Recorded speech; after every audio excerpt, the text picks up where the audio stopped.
good deed, bad deed, and wisdom. 要有上楼才能，that's right.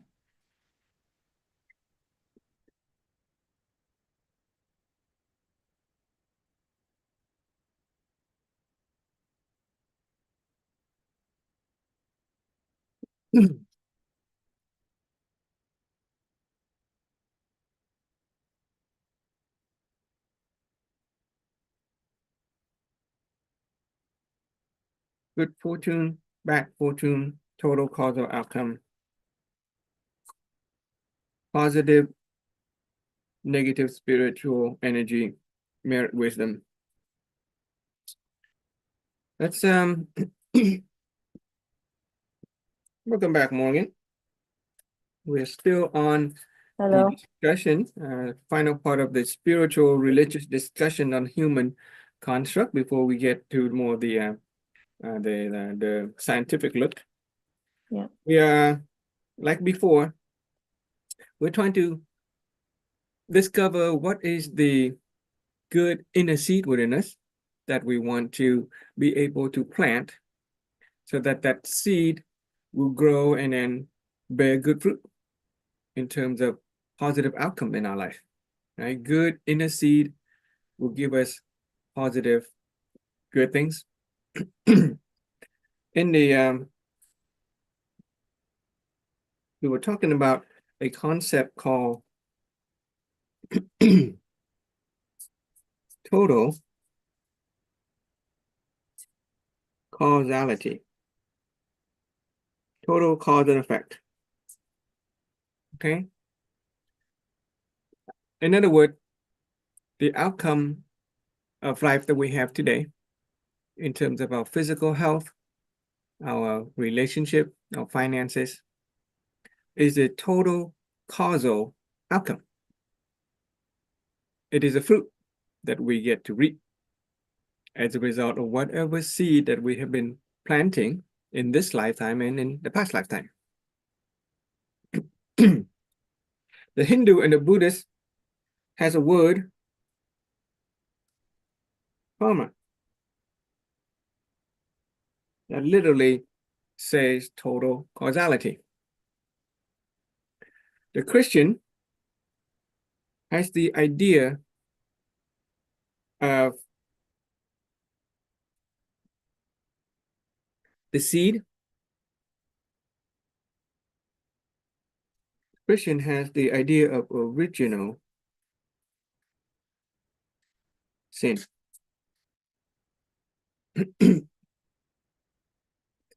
With Christianity, the idea is that Adam and Eve committed sin. And we, as their children, get to inherit their sin. There's a similar idea. There is something that gets passed on from generation to generation to generation, and we inherit that sin. Original sin. From the look of total causality, we are our ancestor, right? We, in our past life, performed some evil deeds, and now we get to experience the outcome of those evil deeds in the form of pain and suffering. Of course, we also perform some good deed for other people, and now we get to enjoy the good fortune in terms of our health, our finances, our relationship, etc. So this ties the three religions together, right? The idea, or at least from the total causality, that's a word that I'm using, just a common sense language word. Karma is a Hindu and Buddhist idea that we have accumulated our good fortune or bad fortune as a result of all the deed that we have done in the past life. And then the Christianity knew that there is something called the original sin. Okay, that's the only way to explain it. Why else would we be born and then we are sin already? We haven't done anything. It is the sins of our parents and not just our parent, but ourselves, being our own ancestors, right? We have lived in a past lifetime. We are our own ancestors. And then the pain and suffering in this world, that is the outcome that we get to experience. And there's hope in that, actually, because the Catholic has a wonderful, wonderful idea called purgatory. Ever heard of the word purgatory? Purgatory is the place that we go after we die. It is not heaven, okay? There's no bliss, there's no peace there. It is not hell either. It is not ultimate damnation, eternal pain and punishment.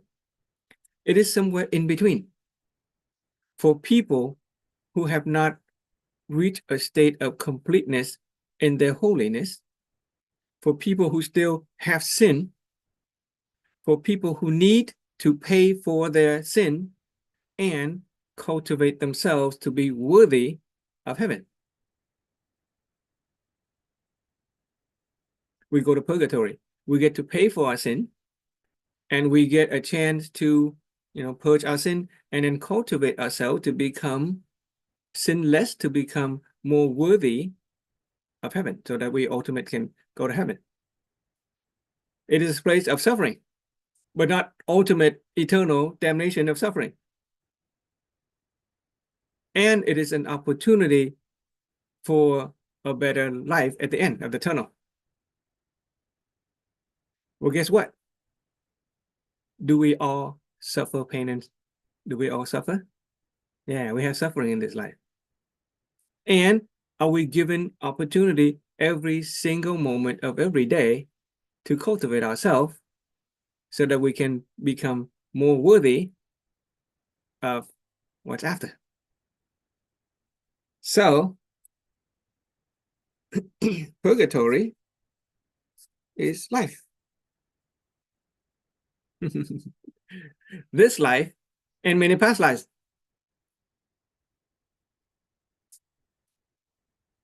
And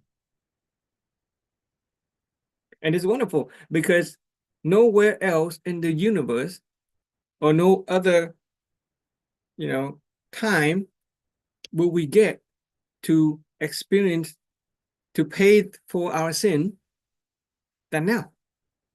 And there is no other greater time to cultivate ourselves to become worthy of heaven or worthy of nirvana. Thanks to the understanding on the law of causality or karma, we have been doing it again and again and again. But that's kind of a pain after a while. To repeat lifetime after lifetime. Who knows how many lifetimes we've been going through. We pay for a sin, but during the process of paying for a sin with pain and suffering, we also create more sin. And so we keep accumulating bad fortune.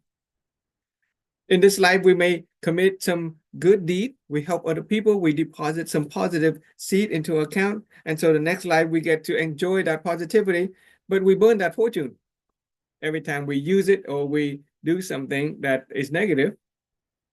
And so next life, it could be worse than this one. And it could be bad. It could be worse. And it could be bad. And so we're stuck in this cycle of good fortune and bad fortune. We're stuck in the cycle of suffering. And how do we get out of it? Right? Well, if you're Catholic, you say you go through the ritual of baptism and you give yourself up to Jesus. But even then, you have to be totally and completely giving yourself over to Jesus and totally giving and cleanse yourself in the spirit. But how do you actually do it? And how does it actually work? Okay. How does it actually work? There is a concept that I want to call your attention to that can liberate us. Okay, we can liberate ourselves, free ourselves from suffering, and eventually get to that space of heaven or eternal bliss. It is called no double jeopardy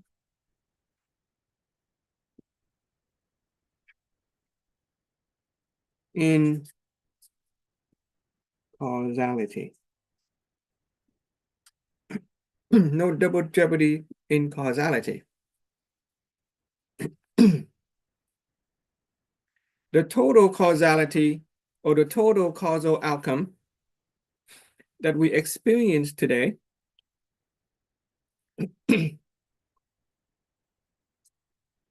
total causal outcome. Okay, total causal outcome is the final fruit that we get to reap at this moment in time. Our life condition, our health situation, our marriage or our family relationship, our financial status, all of that is our total causal outcome, the final fruit. The beauty of this is that once we eat the fruit, it's gone. It's done. Once we eat the fruit of our causality, that fruit is gone. It's no longer there. In the legal system, when a person is accused of a crime that they have committed, they will get sentenced, they will get punished for it, they pay for their crime, and then by law, you cannot accuse of that person of the same crime. Therefore, you cannot punish a person twice for the same crime. No double jeopardy. Double jeopardy is a legal term in the human world, in the worldly perspective. Double jeopardy. Okay, double jeopardy. It's a no double jeopardy in the legal system. We cannot accuse a person more than one for their crime. If they've been acquitted, you cannot accuse them again. If they've been sentenced and they've already paid for the crime or jail time or whatever, you cannot accuse a person more than one for that same crime. If they commit another crime, then they would get arrested and be tried for a different crime. Same thing with causality. Whatever fruit that we reap today, if we welcomely receive it, we eat the fruit and it's done. Causality ends right there with respect to that seed.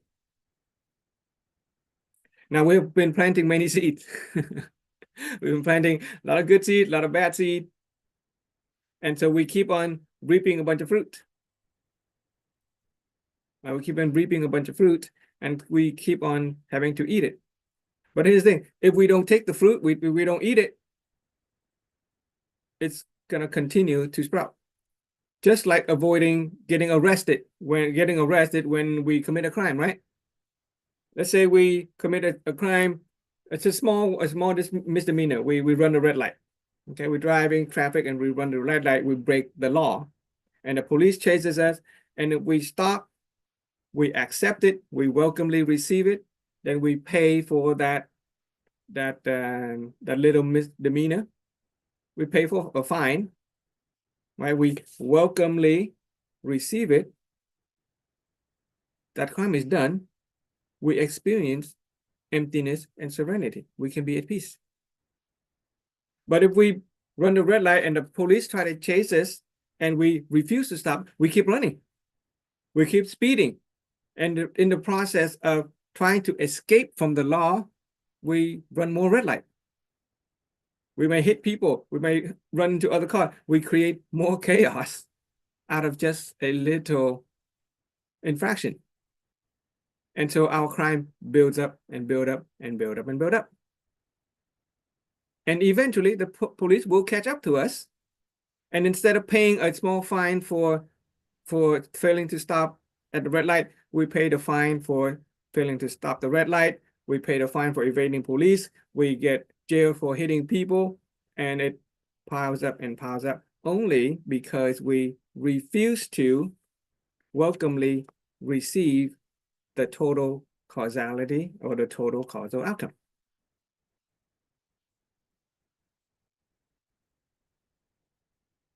You see that? But there is a way to, that right there is a path to liberation. We simply receive all the fruit that we get.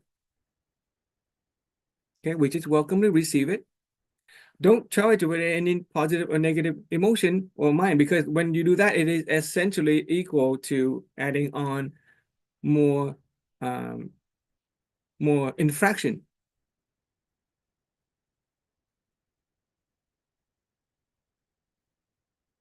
There's a story in the Bible. At the moment before Jesus died, okay, Jesus died a terrible death. He was hanged on a cross, crucified on a cross. And before he died, there were two other criminals that were crucified along with Jesus. One criminal refused to accept his punishment. He challenged Jesus. He said, if you're God, get off of the cross and save yourself and save us too. He refused to accept the punishment, challenging the law. The guy on the right, we said, whoa, wait, stop. We deserve this. You and I, we deserve it. And so he turned over to Jesus. Yeah, I deserve it. Please take me with you to heaven. And at that moment where he recognized that he deserved it, that he fully take responsibility for his total causal outcome, Jesus said, today you will be with me in heaven. See, for that criminal on the right side, his total causal outcome, as a result of all the seed that has been planted in this lifetime and that and past lifetime, accumulated and coagulated into the fruit that is death on a cross next to Jesus. Pretty painful. And his life, and who knows however many lifetimes that he's gone through, have been his purgatory. But in that last moment, he paid for all his crime. He has welcomely received his punishment. And he is open for salvation. And that's why Jesus said, today you'll be with me in heaven. And that is how we will go to heaven. If and only if we take full responsibility for the outcome that we have in life. If and only if we recognize that the root cause of life begins with me. And I don't need to blame anybody for it. I don't need to blame myself either.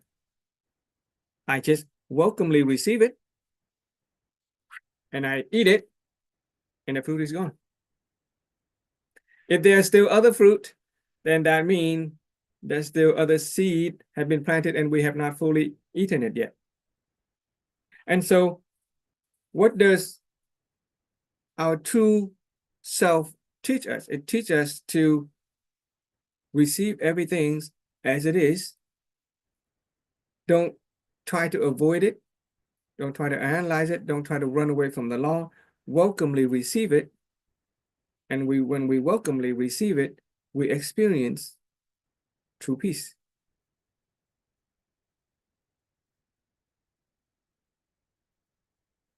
And that is how we can escape. Well, the way that we escape from that cycle of pain and suffering is to accumulate credit in our wisdom merit account. Okay, when we accumulate, credit in our wisdom merit account, then it becomes more simple for us to initiate and initiate our true hearing and true seeing.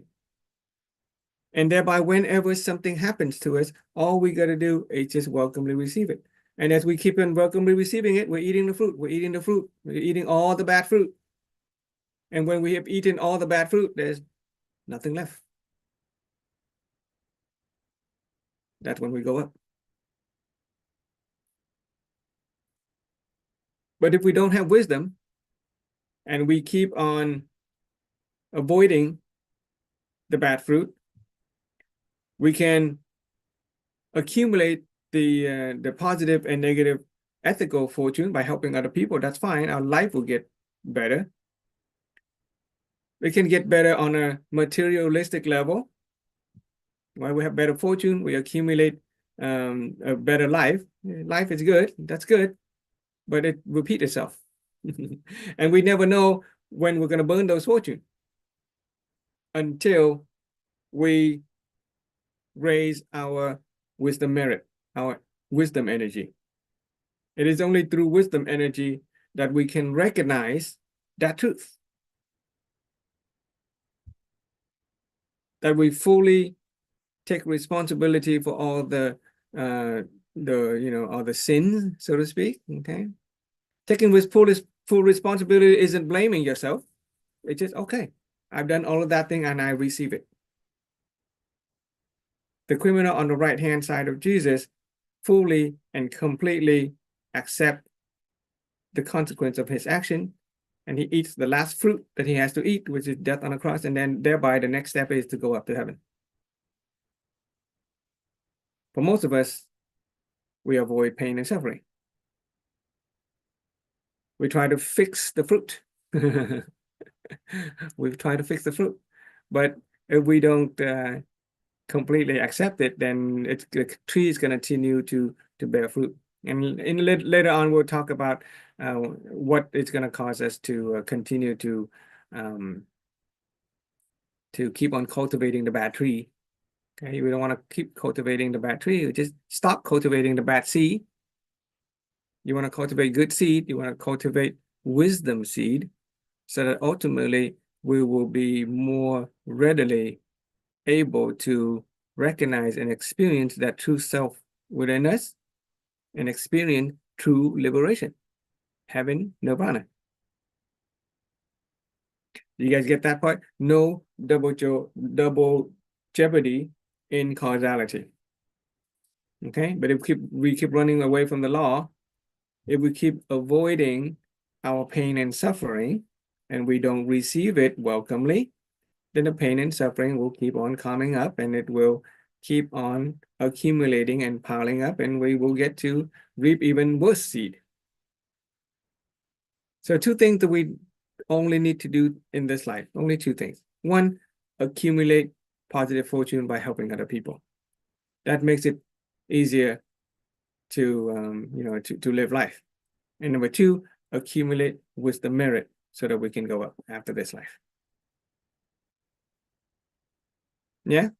Because if we have too many negative bad seed, it's gonna, sometimes it's hard to this pain and suffering sometimes will get in the way of us achieving wisdom. But those 2 things are they can be independent. They can be related, but they can also be independent. Some people can experience terrible fortune, but they have a good amount of wisdom merit. So the moment they get it, they become enlightened. They are no longer subjected to causality because causality ends. And when you are no longer subjected to causality, you go to heaven without having to come back into purgatory.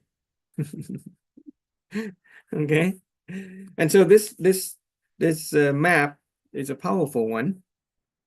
Okay, whenever we experience any kind of message is the fruit. Whatever people say to us, whatever we see, whatever life throws at us, a message is that punishment that fits whatever crime that we have committed. We just welcomely receive it without charging it with any positive or negative emotion. And over time, when all the bad seed have been received and there's nothing left but good seed, and we work on our wisdom merit by helping other people expand their awareness, elevate their wisdom, and then we will go to heaven.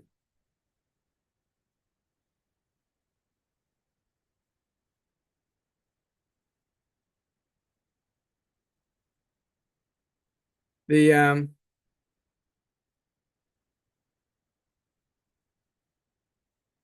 let's draw a real quick diagram, just kind of a sneak peek. With serenity and inner peace and all that stuff, we begin this whole discussion with the idea of the truth within. What's the truth within?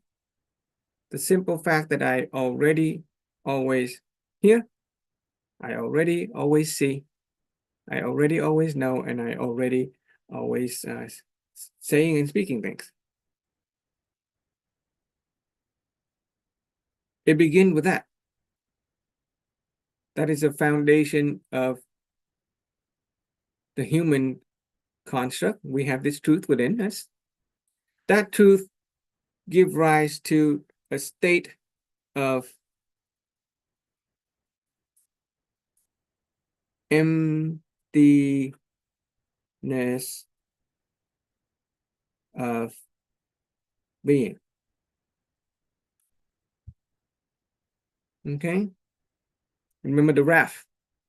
If we cannot experience true emptiness just yet, we can borrow the wrath of true hearing, a wrath of true seeing.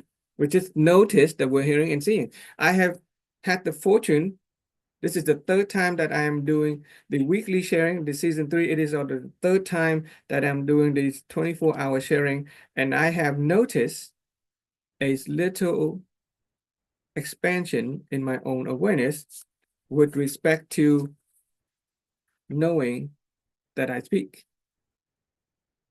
I notice that I have been, how do you say, introducing concept that we will discuss in later earlier.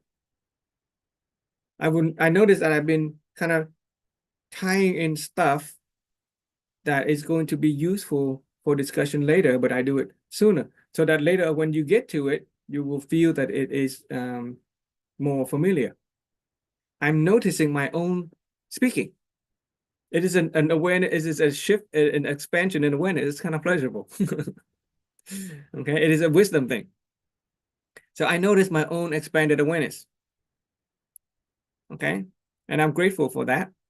And to other people, the masters who have shared the knowledge with me, and I'm grateful to you for giving me the chance to practice so that I can experience that. Okay. And then from the true emptiness, the fruit, okay, if the cause or the seed is the truth within, it's a concept that we are already always hearing and seeing. The source, if the source concept is the truth within, then that gives rise to the state of being empty. And the fruit of that is serenity.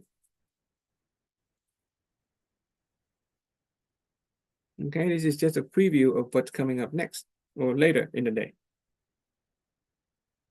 It is a restating, a redrawing of this graph. That's all. Okay. From knowing that we have truth hearing and truth seeing, noticing, allowing that to be, we can give rise to the state of emptiness of being by paying attention to the hearing and seeing, and then ultimately we will reach the shore of serenity. And when we truly, fully reach the shore of serenity, that is when causality stops. No more purgatory, no more pain and suffering.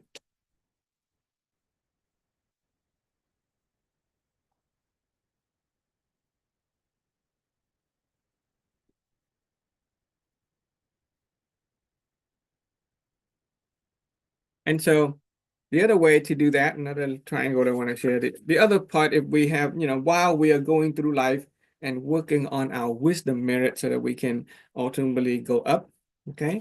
Escape from the cycle of suffering and purgatory and go to heaven. While we're working on that, we're also working on the other spiritual energy, okay? The other spiritual energy help us experience a life that is positive. The seventh great gift. Okay? From its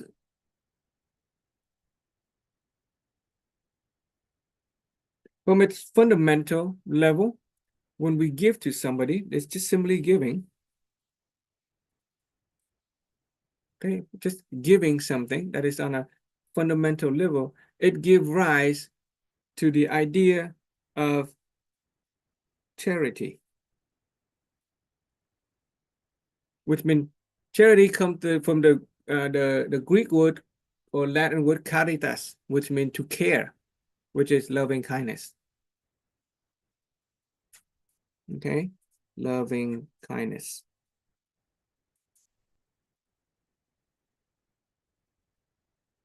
Okay, loving kindness is an energy. The Christian religion is all about loving kindness, all about giving. When a rich man asked Jesus, "How do I go to heaven?" Jesus said, "Give it all away." Giving, giving, giving, loving kindness, charity. What you begin as simply giving, energized with loving kindness, what we manifest in terms of the fruit is value creation. Okay, think of giving not as just a simple act of giving something, but through the act of giving, imbued with the spirit of loving kindness, create an engine of value creation. Help other people give as well. Mother Teresa begins by going to India and just helping poor and sick people and dying people. She just take them from the street, she takes them home and she take care of them. Just a simple act of giving. But imbued with the spirit of kindness, over time, she caused other people to open up house of charity, thousands and thousands of house of charity all over the world. She created an engine of value creation. And people call her a saint even before she passed away. Okay. So you begin with the seven givings, okay? Seven gifts. But you can start thinking in terms of GIFT, of creating an engine of value creation, especially those of you who have the means to start a business. And even if you cannot start a business, if you think along that line, set the intention. Mother Teresa didn't think about being the head of thousands of charitable organizations. No, she just want to help the people that she see on the street. But beginning with the act of giving, imbued with the energy of loving kindness, you can empower other people as well. Okay. Any comment about that whole spiritual discussion and religious discussion on the human nature and the true nature, about sins and original sins, about karma and causality? Any impression? Anything new to you? I just remember a story from what I've been hearing you say about about a month ago I got a speeding ticket. I was Okay. following traffic and I was just going with the traffic and out of the lineup of traffic I was the one that was chosen. Yeah. But when he pulled me over, he told me I was speeding and I couldn't answer him because I didn't even really know what I was doing for speed, but I was just going with the flow of the traffic. And I could have said, well, I was just following traffic, but I accepted the ticket. as Yeah. it was because I couldn't argue anything. Mhm. And I just accepted it and acknowledged it Mhm. and received no argument. I could have said a bunch of things, but I just decided not to. I just accept because I had no idea what I did, what Yeah. speed I was doing, really. Yeah. Yeah. So, yeah, it just kind of one of the stories you were telling kind of related that to me as well. Yeah. Yeah. Yeah. Okay. Thank you for that. Yeah. I think in my early days when I was younger, I broke a lot of traffic traffic regulation. Okay. Um, but I was fortunate to be given the wisdom by my cousin about how to respond to a police officer when I get pulled over. And there was some occasion I think I ran the stop sign, right? You run the stop sign, and I got pulled over, and at that moment I was fortunate enough to have the energy of serenity that I did not, try to avoid it. I did not try to explain my way out of that. The police stopped me. I remember it was like in the middle of the night or something. I blew right through the stop sign, and he pulled me over. I just remember I saying that, um, I said something along the line of, I'm ready for whatever punishment that you want to deal. And somehow, I guess he kind of sensed that serenity that he chose not to give me the ticket. He just gave me a warning. Okay, I think that at least two occasions that I was able to get out of a traffic fine simply by openly receiving. And the way we treat another person, I treated him not with animosity, right? People, when they get to see the police, they go negative, fear or resentment and blame, anger. Those negativity, guess what? Immediately bounce back and give them the negative outcome. The police will raise their fine and sometimes even arrest them. And people get into big trouble when they refuse to accept. But people who are fortunate enough to maintain an energy of positivity or at least serenity is even higher than positivity. They are able to somehow not have to bear the full brunt of the punishment. Yeah. Yeah, there's something interesting there, Okay. Let's go to the next part. Okay, let's take a little bit of a scientific approach to things. Combination of scientific as well as some common sense morality. Today we are going to talk about a principle. It is called the operating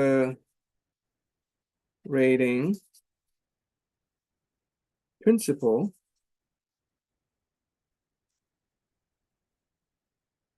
of the conscious mind. Okay, there's an operating principle of the conscious mind and the operating principle of the subconscious mind. We'll start with the conscious mind first. Okay. We're going to talk about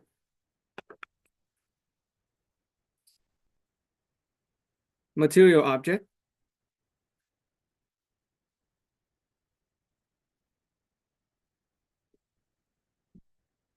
We're talking about space. We're talking about time. Sounds like a quantum physics class. Okay. We'll be talking about,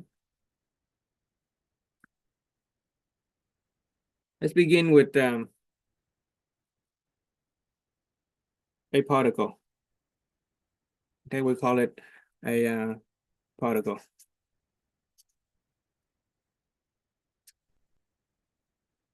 Okay, quote unquote seed.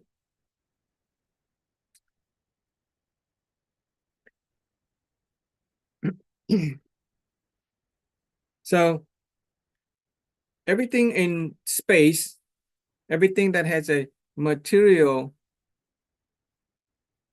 reality to it begins as some sort of particle. If a particle is not moving, you can see it pretty clearly. If the particle is moving slowly, you can still see it. Right? Like my hand right here. My hand is made of a bunch of particles.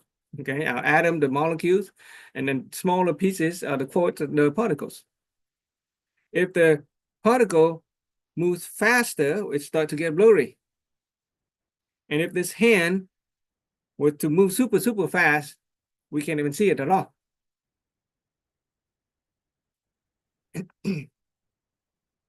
So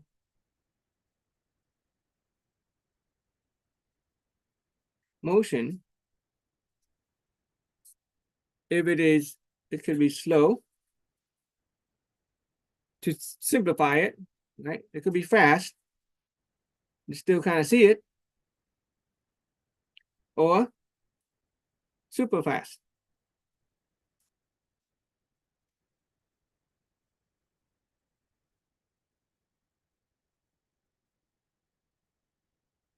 When it moves super fast, we can't see it. It is called a wave. Energy wave. Right? This is just physics. Okay? You guys heard of this before? Either in physics or on YouTube or anything like that? And anybody here familiar with the idea of particles and waves? Right. In the science of physics, everything is a particle and it's also a wave. But when it moves slowly, we see it as a particle. We see physical matter.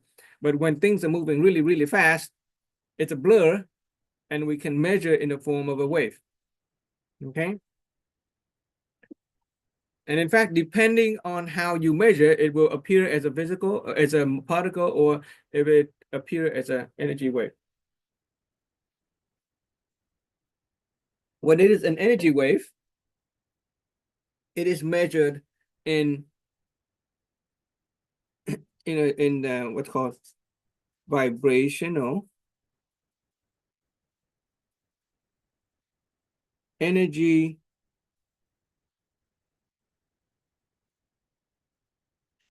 frequency. Frequency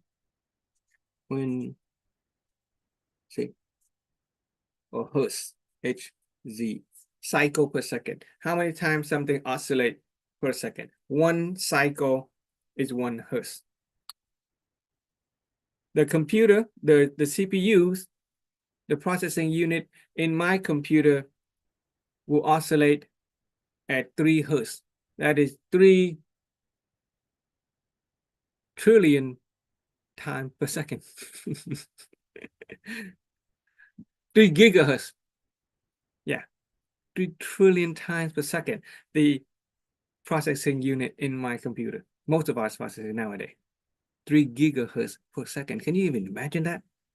Can the mind even wrap around 3 billion, not trillion, billion times? Yeah, a megahertz is 1,000,000 times, a gigahertz is 1,000,000,000 times. So this computer vibrates at 3 billion times per second. And it also moves very fast. Okay, it vibrates very fast, and it has a potential to move very fast. The electrons inside the computer, the light waves that we see, also move very fast. The speed of light moves at about 300,000 kilometers per second, or 300 million meters per second. So things can move very fast. Okay, that is a basic understanding of particle and wave. particle, matter, and energy. Okay, particle and wave. Particle is a matter, material, wave, something really fast. So let's use another illustration.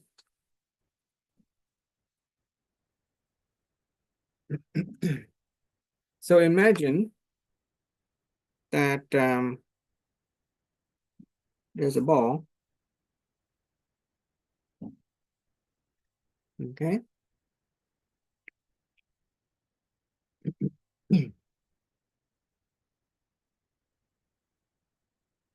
Right outside of that ball is empty space.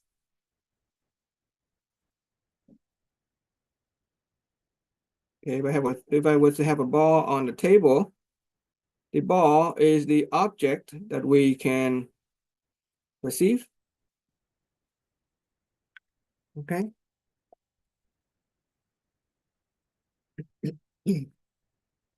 Over here, there is an eye.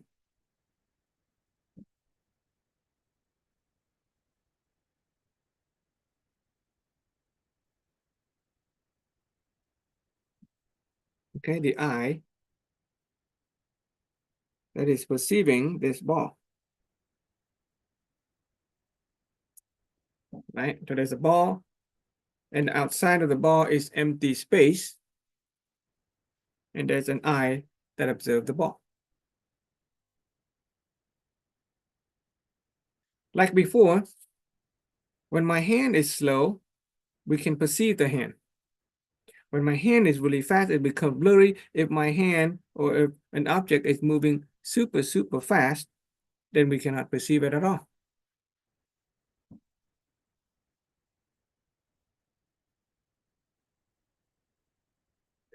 It turns out that it is not that when something is moving really fast, we can't see it. It doesn't mean that it ceased to exist.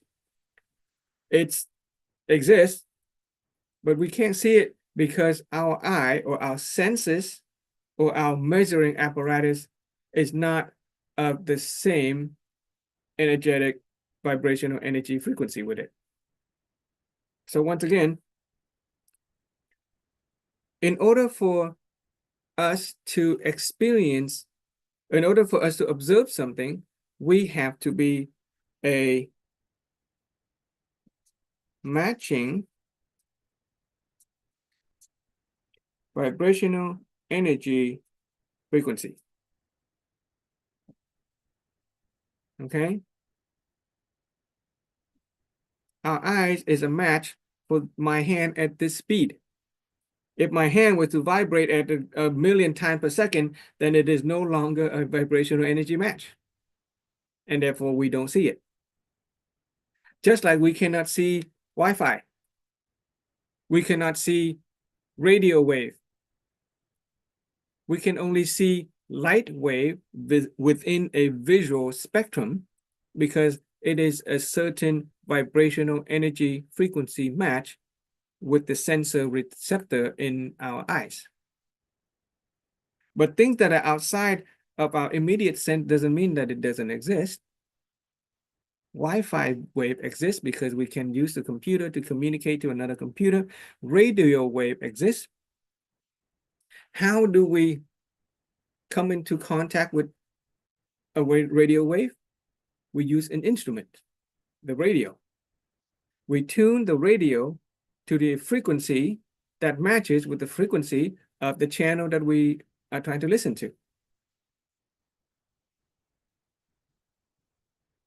If we are a vibrational energy match for something, then it looks solid. It looks very material to us. If we are not a vibrational energy frequency match for something, then it's a blur. It seems like it doesn't exist. It just seems like it doesn't exist. So using the analogy of the radio wave, if we wanted to listen to, let's say, KOST, and it's a music station that's pretty popular in the West Coast, especially in Southern California. The frequency of KOST, the radio station, is 103.5 kilohertz. If we want to hear the music from KOST, we have to tune the radio to the frequency of 103.5 kilohertz.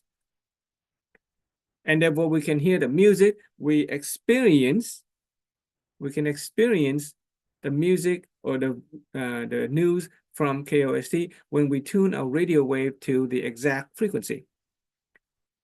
If we're off by a little, we get static, right?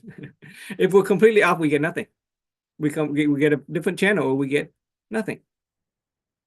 It's the same thing with the physical or material object in space. If we are a vibrational match for it, then we can see it.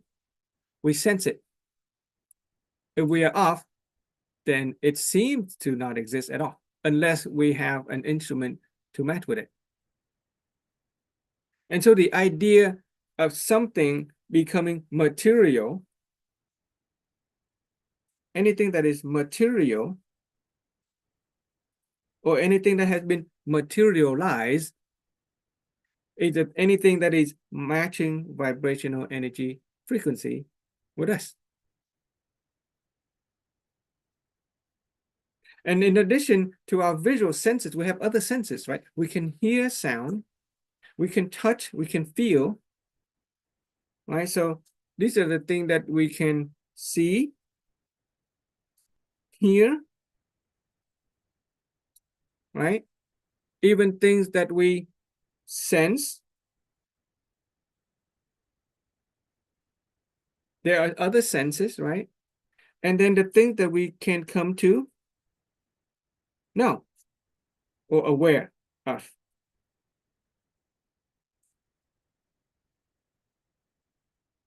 So by this same argument, anything that we don't know of doesn't mean they don't exist. It's just we are not aware of it or we don't know of it. We are not a vibrational energy frequency match for it.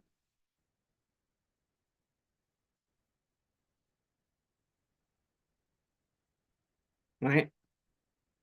So for a person to experience happiness, using this idea, we say that that person is a vibrational energy frequency match for happiness. Happiness is a material reality for them. It is real for them. They can see it, they can hear it, they can sense it, they know it. For a person who cannot see happiness, who cannot hear happiness, who cannot sense or know happiness, does happiness not exist? No, happiness exists. They are just not a vibrational energy frequency match with happiness. Same thing can be said about health. A person who has good health is a person who is a vibrational energy frequency match for good health. For a person who does not have good health doesn't mean that good health does not exist. Good health exists. They're simply not a vibrational energy frequency match for good health in such a way that they can see it, hear it, sense it, or know it. Right? What about financial rich, holistic health, holistic wealth? If a person is vibrational energy frequency match for holistic wealth, then they will experience it. But if they are not a match, then it will become empty space for them. This is like empty space. Let me label this stuff. Okay, so this is observed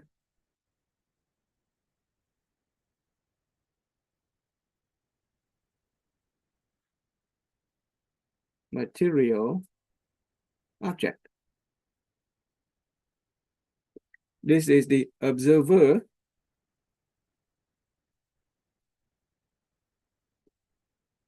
and this space is just empty space. Let's call it empty space.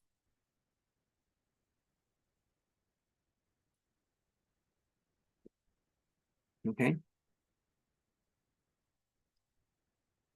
So in order for anything to be material object within our reality, there needs to be several components. One is that material object has to exist. Two, there has to be an observer. And three, an observer has to be an energy vibrational match with that material object. If if one of the three is missing, then what we get is empty space. Okay, we get nothing.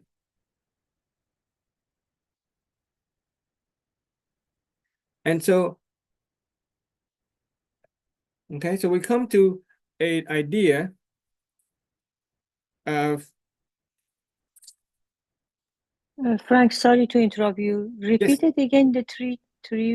yes. So in Three order of for them? anything to exist, Uh-huh. we need the object to exist. We need the observer to exist, and we need the matching vibrational energy. The observer and the observed object had to be a vibrational energy match for us to experience that as a material object. Okay, without it, it's just empty space.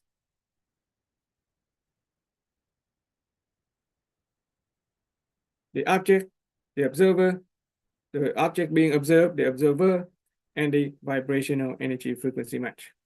Okay, give the very simple example, easy example. I just did. Our hand, my hand. You can see my hand because my hand exists. You can see my hand because you exist.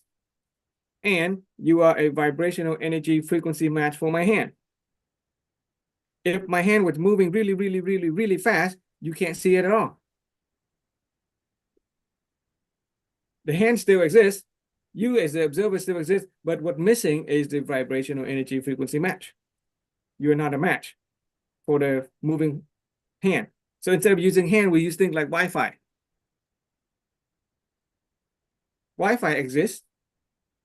We exist, but we are not a vibrational energy frequency match for Wi-Fi. Therefore, it is not a material reality for it.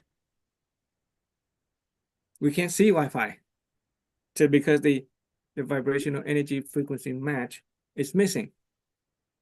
However, we have instruments that are a vibrational energy frequency match for Wi-Fi. The computer is an energy match for Wi-Fi, so it can pick up the signal from Wi-Fi. Or another way is the radio. Correct. Right. We cannot see or actually hear or feel the actual radio wave, but if we can use a radio to tune to the frequency of the radio wave, then we can experience the reality of the content of the radio station. Okay. Mhm. And it's important to get that fundamental concept because we apply that to things like happiness. Happiness exists. We, as the observer, exist. But if we are not a vibrational energy match for the energy of happiness, then it will become empty space for us. We will not experience it. True. Right? Yeah. Thanks. A person who experiences happiness is a person who is a vibrational energy frequency match for happiness. Same thing with health, same thing with family relationships, same thing with financial abundance. The people who are materially rich, in this definition, that means they are a vibrational energy frequency match for material rich. Okay, so once again, I will write that word again.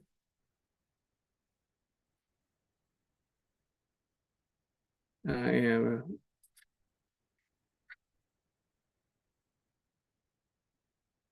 vibrational energy frequency match. Okay, it is a matching energy. In order to match, in order to experience anything in life, we have to be an energy match for it. And what does it mean to be an energy match for it? Is to have it in our reality. And we can break that up into possessing it, like money, we possess money, we possess the material object. Okay. Or another way is to experience it, right? Happiness is a human experience.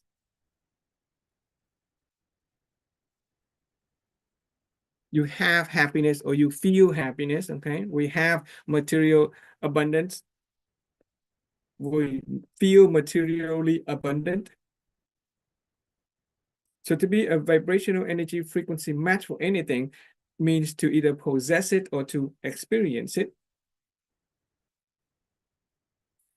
But if we don't have it yet, if we don't possess it, if we don't experience it yet, then we can work on becoming or become. We can work on becoming happy. We can become materially abundant. We can become harmonious in our marriage, in our relationship with our children.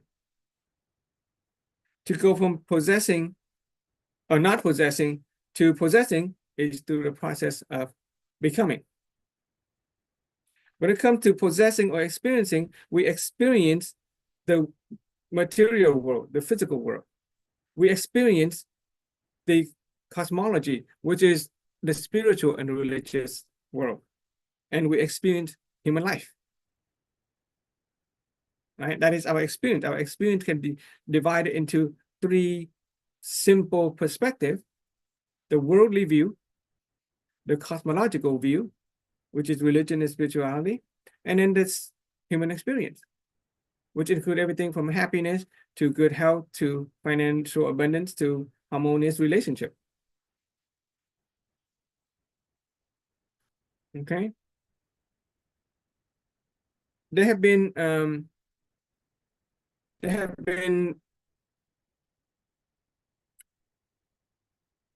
let's do another page. Experiments, scientific experiment that try to measure a human being's energy frequency. I don't have the detail of that, so you're welcome to research that. Okay, you can look up energy frequency and how that relates to their life experience. So a person's vibration, no, energy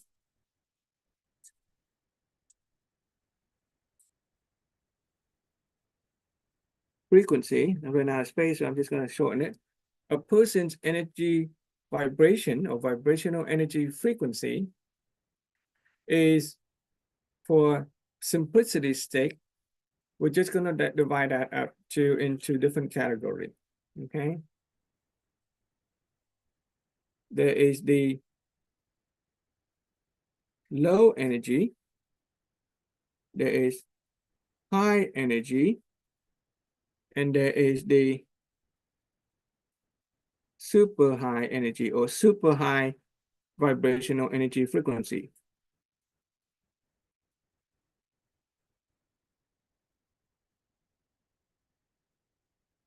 There's been scientific research into measuring a person's vibrational energy frequency, and then they're different. You know, they have different hertzes and frequency, but we're not going to go into the details of what that number is. What basically it says is that a person who is vibrating at a high energy frequency tend to experience life that is positive and desirable. High energy is associated with life that is positive and desirable. People who are vibrating at low vibrational energy frequency tend to experience life that is negative or undesirable. Okay, their life, their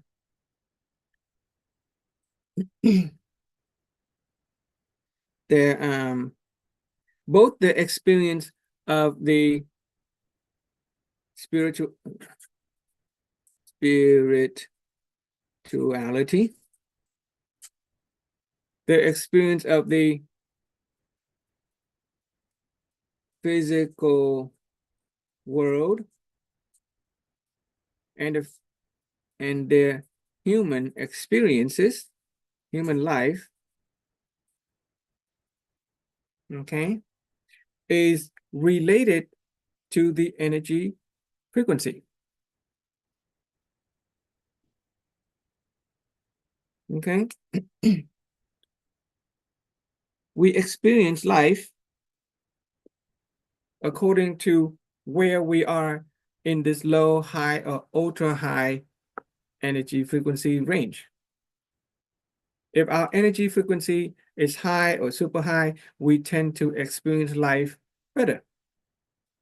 If our vibrational energy is low, we tend to experience negativity or undesirable outcome in life.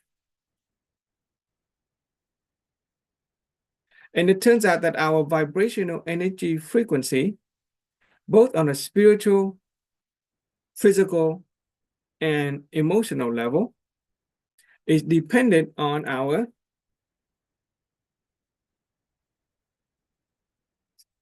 inner state.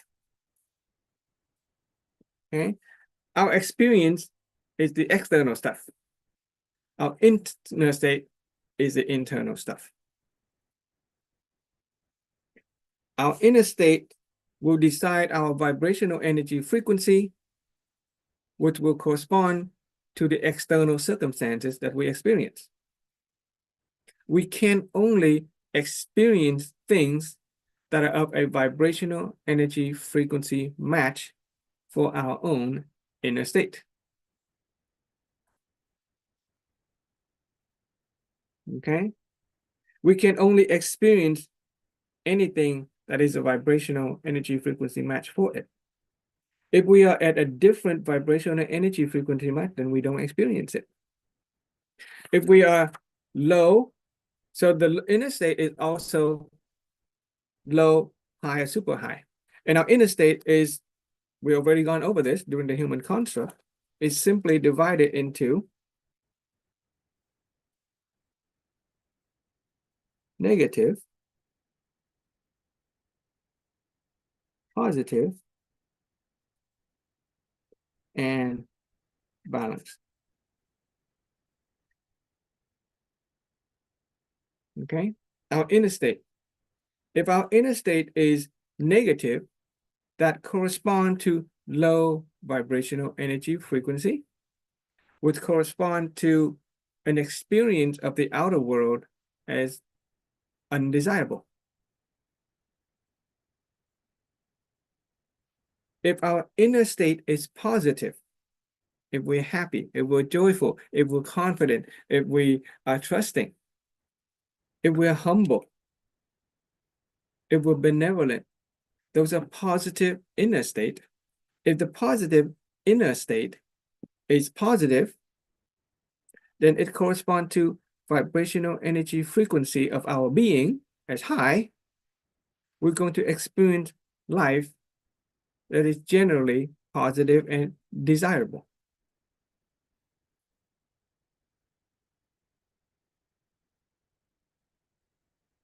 If we are very, very balanced with our inner state, that will correspond to an energy frequency that is super, super high. We may not experience the kind of positive life that equates to material abundance, like being rich. We might not have a lot of fame, but what we get is clarity and wisdom that give us the ability to go up and liberate ourselves from this cycle of pain and suffering from purgatory.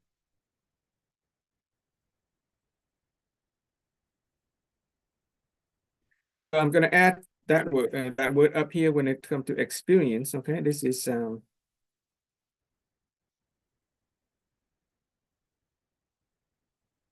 going to be undesirable.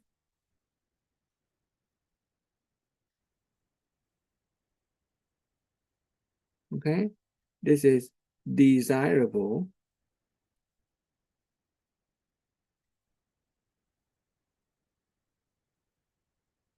And if we're balanced, it is liberation. Can't even read that. Let's try again. Liberation. Okay. Our life is neither poor nor rich, but we experience wisdom and we can go up. Okay. Go out, out of this cycle, not even up, out of this cycle. Okay. And these are the experience.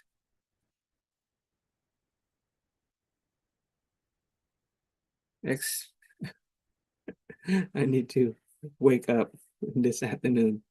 Experience.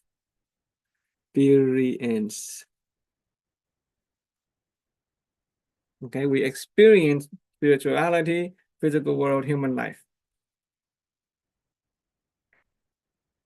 If our inner state is negative, our vibrational energy frequency is low, we experience undesirable experience.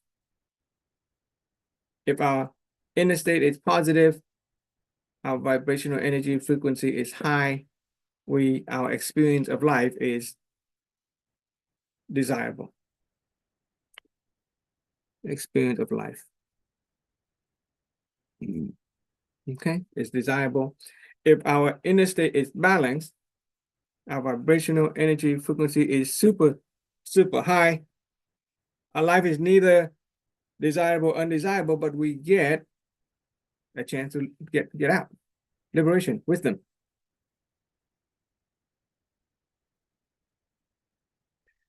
Our inner state is dependent upon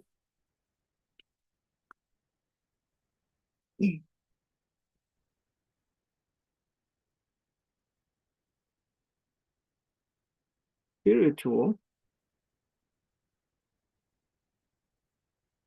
and wisdom merit.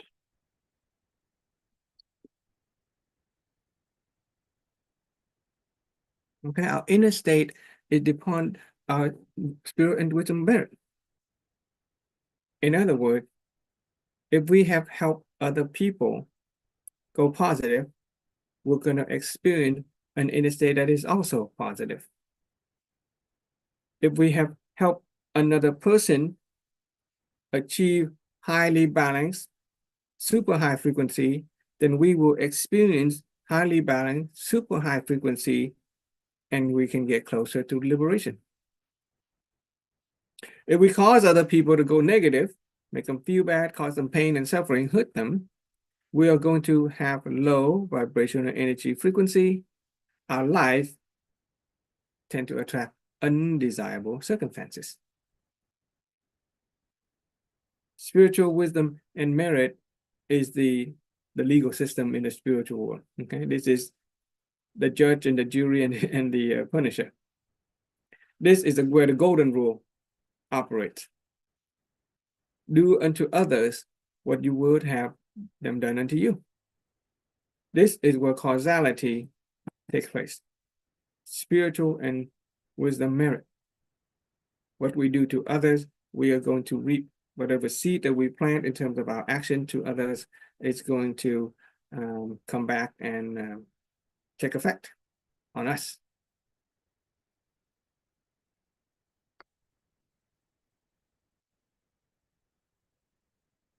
All of that inner state and energy vibration, we can influence with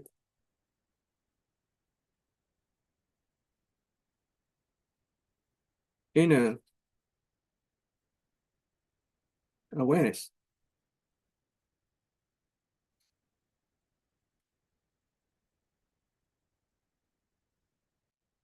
Okay, when we expand our inner awareness, we can more readily and more simply operate this engine of spiritual and wisdom merit. When we have an awareness about the human construct, we can more readily navigate human nature. Before today, we did not know that human being, we have this true nature. We did not know that we have the already always hearing, the already always seeing. The truth within us is in here, our God nature, our Buddha nature, our true nature. And so we were lost in the sea of human nature, going up and down, all the waves of positive and negative energy, going through lifetimes and lifetime, purgatory after purgatory. But now that we have the awareness, the inner awareness, thanks to the map of the human construct, when we can choose to navigate. If we want our life to be better, we navigate in a positive direction. Or if we want to get out of the cycle of suffering, we can navigate toward the truth within us.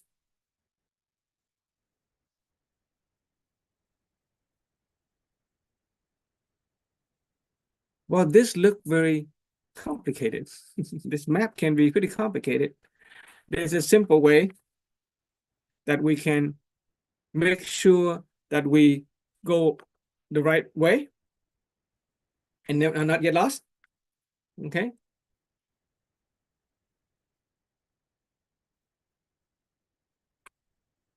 Inner awareness. There are only 3 states of awareness that we need to worry about. Try to reach a state of serenity. When you got nothing better to do, just be at peace. Serenity. If we have to deal with people,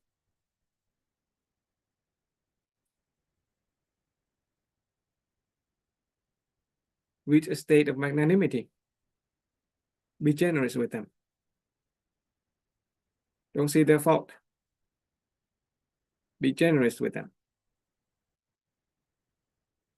If we do encounter undesirable circumstances, honor the person, be grateful for the lesson. Even if we don't experience undesirable circumstances, be grateful for everyone and everything.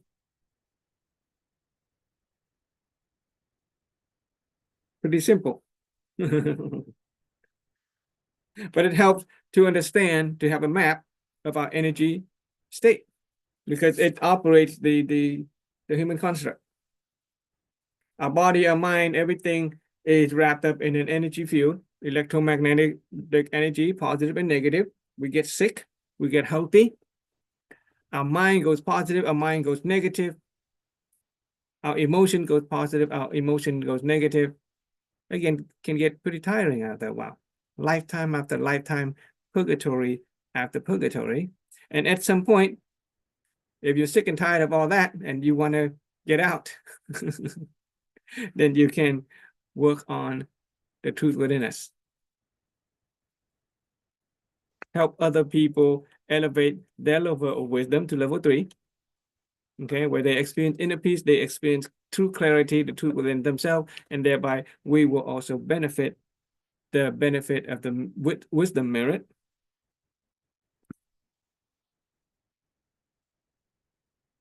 Because with this energy, serenity is closest to the balance energy. It is very high.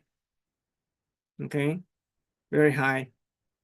very high in energy, does not need to oscillate very, take time to go up and go all the way down. It can take a while to go up, take a while to come back down.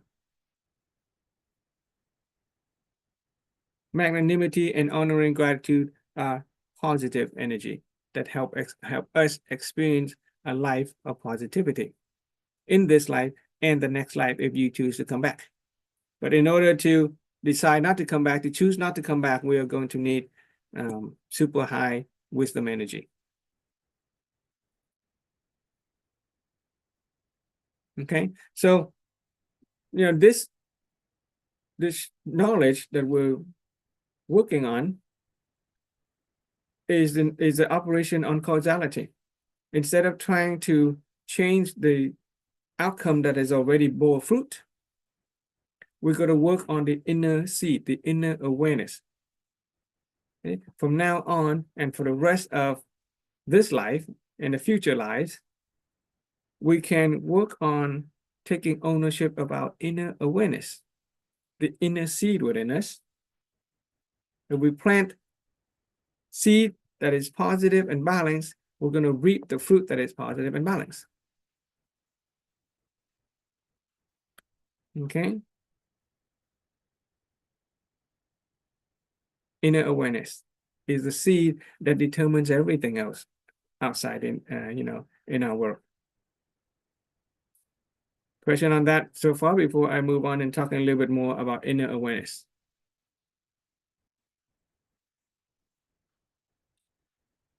Okay. Awareness and perception. It's water.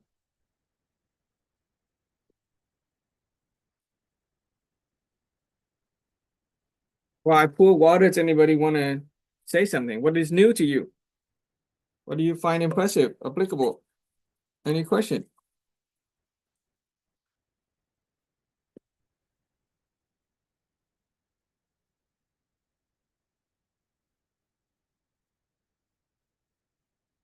That's a lot of information. I would be surprised if you guys didn't get anything new out of it. Say something. Morgan. I want to make sure I'm getting this across, because if you're silent, then that could mean I haven't done my job. Do I need to go back and repeat anything? It's good. It's good, Frank. The inner state is to keep it positive and balanced. That's Mhm. the ultimate place where we want to be. Yeah. And then from when the inner state, I just want to review for myself too. Inner state is a positive and in a balance. Balance, then we have a vibrational energy frequency high, up to super high. Then it's desirable and liberation. And so the experience will be good for the spirituality, physical world, and human life. Yeah, so that is very good. And the matching, especially the matching vibrational energy frequency is the see, hear, sense, and know. That's the awareness. Because what my understanding is that when we don't have the matching vibrational energy frequency, you don't see it, period. Exactly. Correct. Yeah, because other people can see it and I don't see it. Yeah. Yeah. Yeah. Why does somebody, have happiness and I don't? Okay. Why does some people are so healthy and I'm so sick? Why do people's marriages and their children are so harmonious and mine is a broken, dysfunctional family? Yes. So yes, this is a way for all you have to do is just to be aware, change the energy, and ultimately this is you can achieve. It's not a big science way to solve or chemistry to solve. This is just once we get into this vibrational energy frequency and the inner state when we are positive and harmonize ourselves, it's no going back Yeah. because it's just serve good and around others. Yeah. Yeah. Well, we can still burn our fortune. Just- okay, we can still burn our fortune or tarnish our gold. So we still have to be clever and wise about how we do it. Yes, true. Yeah. Yeah. Yeah. It's just Um, we like to maintain and how to maintain. Yeah. And it's okay to go back and get burned sometimes because we're still human. We're not awakened one When yet. you are ready, yeah. We're human when we do it. We've been in purgatory for tens of thousands of years, tens of thousands of lifetimes. If and when you're sick and tired of it, if and when you want to liberate, if and when we are ready for heaven, then we'll take that step and work on the spiritual aspect as opposed to the material aspect of our lives. Awesome. Thank you. Yeah. No question from me. Yeah. Good conversation. Okay. 7 gifts is one path in which we can raise our inner state, raise our energy vibration frequency. Yeah. Okay. Speaking of inner awareness, let's take a little closer look at inner awareness. Okay.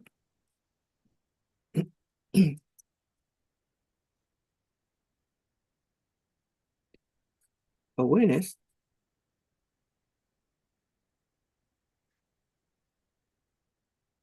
and perception.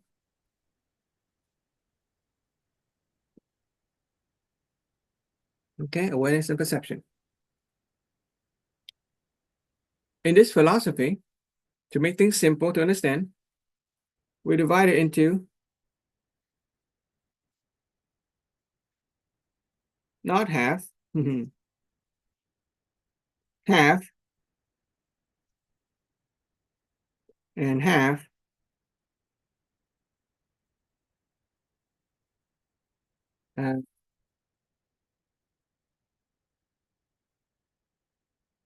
Complete. Okay, or fullness.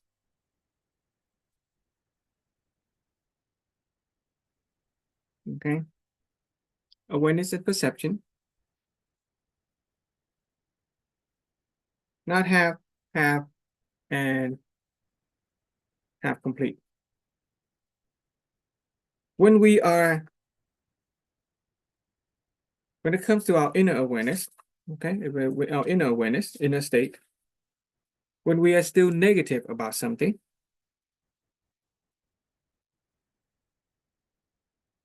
we say that we do not have any awareness and perception about it.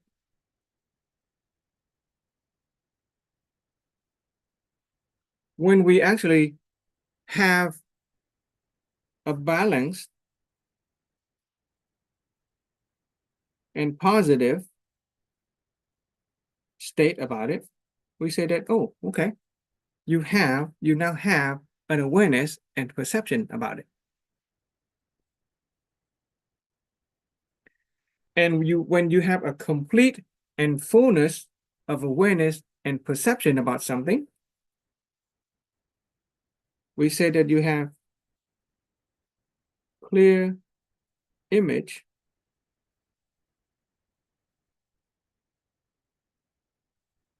and clear concept of it. Clear image, clear concept.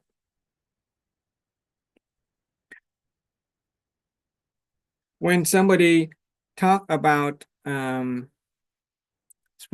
let's say running a marathon. Okay, somebody say, let's run a marathon. And we have a negative feeling about it. I am too weak to do it. I don't have enough strength. I don't have enough time. My body can't take it. I don't think I can survive the marathon. That's for athlete. I'm too old. I'm too young. When we have a negative inner state with respect to running a marathon, we say that you do not have an appropriate awareness and perception about it just yet. When we say, let's run a marathon, and you go, oh, okay, let's go run a marathon. Really excited. I can totally do it. But you may not know how to do it just yet, but you're excited about it. We say that, okay, you have some awareness and perception about it. And when we say, let's do a marathon, and you say, I know how to do it. I know when to do it. I know what is required to do it. And I'm going to do it. Then we say that you have a full and complete awareness and perception about running a marathon. Okay? When you don't have awareness and perception about it, the human nature will dominate, usually the negative ones. When you start to have wisdom with respect to a concept, you start to go balanced and positive. We get clarity in our perception, right? Clarity. We become positive and balanced. We become hopeful. We become excited. Then you start to have awareness and perception about that concept. And when you know everything there is to know about a concept, and you have a clear vision of what that looks like, essentially, that's your reality. Remember the formula for the root cause of life? We said that clear image equals reality. For a person who knows exactly what it takes to run a marathon, knows when to do it, how to do it, how they put the body into the kind of condition to do it, what are the fees that are associated with it, what are the people that they know. If they have a full and complete understanding about marathon, then it's a simple matter of having that as the reality. When we think about our children or our spouse, and we have some negative feelings about it, our human nature go negative. We have fear, we have anxiety, we have doubt about our children. Then we simply say, you haven't had a fullness of awareness and perception about your children just yet. Nothing good or bad about it, you just don't have a perception about it yet. You don't have an awareness about your relationship with your children just yet. If you go to work on elevating your inner awareness, okay? That list of human, temperance, pride, all that stuff. When you go to work on elevating our inner awareness, at some point, it's going to become positive and balanced. And you start to have what we call awareness and perception about your children or your relationship with your children.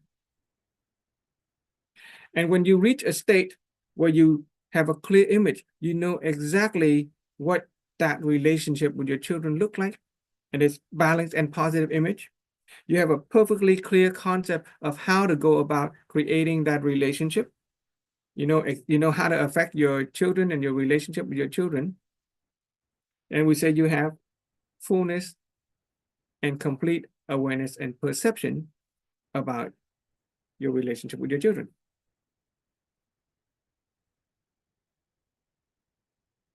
Okay, this awareness and perception idea will free us from having to blame ourselves and blaming other people. When you're trying to share this concept with another person, or the concept of total causality, and a person disagree and they even go negative about it, it is not right or wrong. It is not good or bad. It is simply the fact that they have not had a full awareness and perception about causality. And all you got to do is help them get clear. Give them the appropriate concept. Give them what a clear image about causality. Paint a picture of the benefit of understanding causality so that they can take ownership of their lives. And eventually, when they start to have an awareness of it, they have a fullness of perception of it, they're going to go balanced and positive. And when they have enough of a clear image and concept to teach to other people, then they will have a fullness and completeness of awareness and perception about things like causality or this philosophy. Okay? The only way to have a reality is to have a clear image and clear concept of it. So to have fullness and awareness of perception equates to having the reality of that aspect in your life. And it relates to our inner state. It relates to our vibrational energy frequency. When our energy frequency, if our inner state is positive and high, balanced and super high, then we have that as our reality. If we don't have it yet, then it's going to be negative, it's going to be low. And it's just a matter of making it positive and ultra balanced.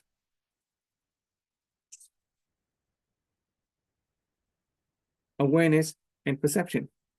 That's why we do the sharing, and I will always begin to by generating the purpose of our sharing is to expand our awareness and perception so that we can start to take ownership of our own lives, take ownership of our inner being, our inner awareness, our energy vibrational state, take ownership of our health, of our relationship, to take ownership of our own wisdom and attitude and character, our own integrity, our physical vitality, our capability, right? That is called being holistically wealthy. And when you are holistically wealthy, it's impossible to be materially poor. Yeah, okay. Let's talk a little bit about time. Okay, awareness and perception about time. Just another saying about awareness and perception. When it comes to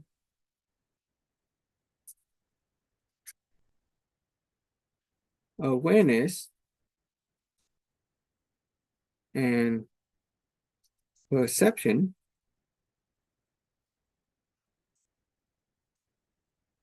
okay,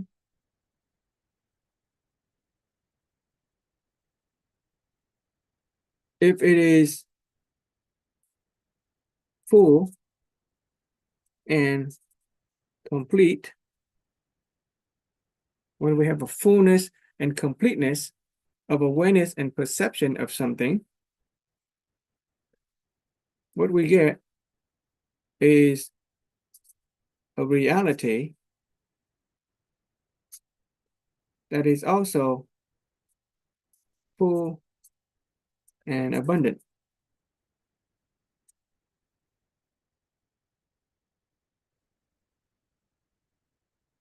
Okay, when we have an awareness and perception that is full and complete about our health, then we are going to experience a reality that is full and abundant in health.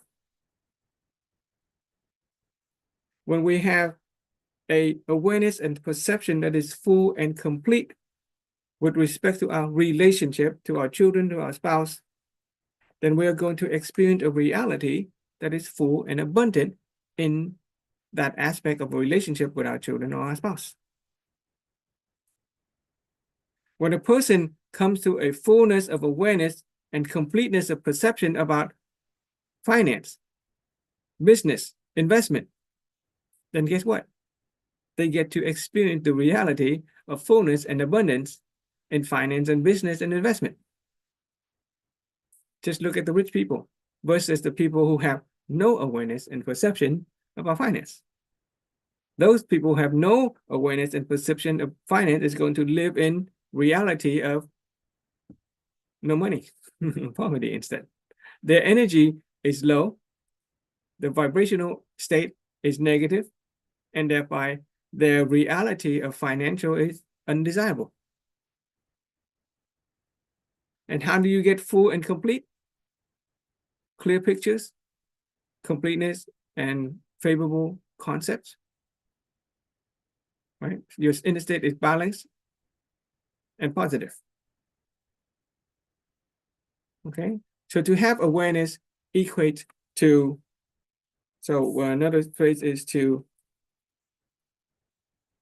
have awareness equals to have reality. Okay.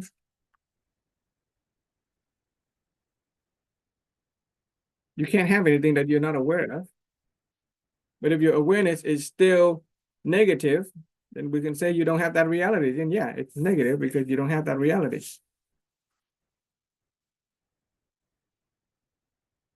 Okay.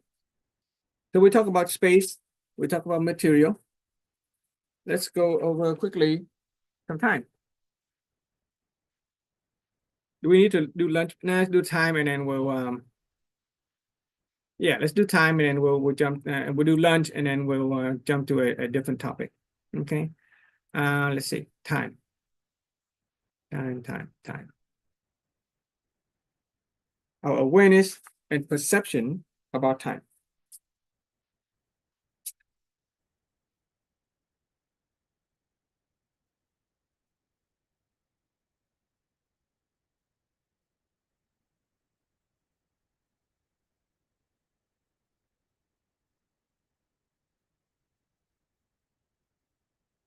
Okay, time.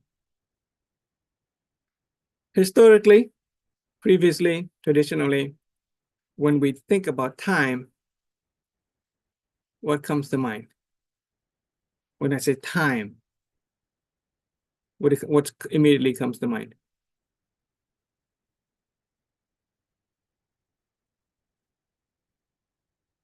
When you say time, what do you feel? What do you see? Is it not the past?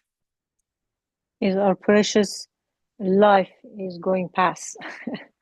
Say again, that's a good one. Go ahead. Is our precious life is going past. Precious life is going past. Yeah, your time is that's it. ticking away. Yeah, Your any breath. lifetime is limited and you're wasting it in this Zoom. No, that's what I'm saying. This is a precious time. Okay, yeah. That's Time why is we have precious. to think about it, how we're gonna use this time. Yeah, time is precious, right? Okay. Yeah. Yeah, time is precious. And we're spending that time, right? How do we spend it in a way that is wisely, right? But historically, we also have this concept of past, present, Future. and future. Okay. In fact, we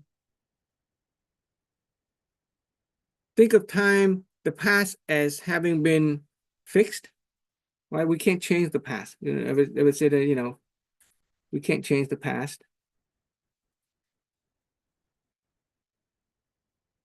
Okay. But with this understanding on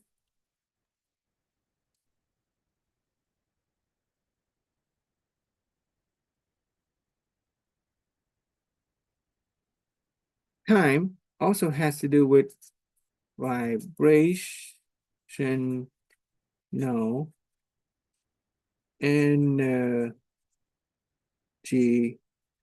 frequency. Okay.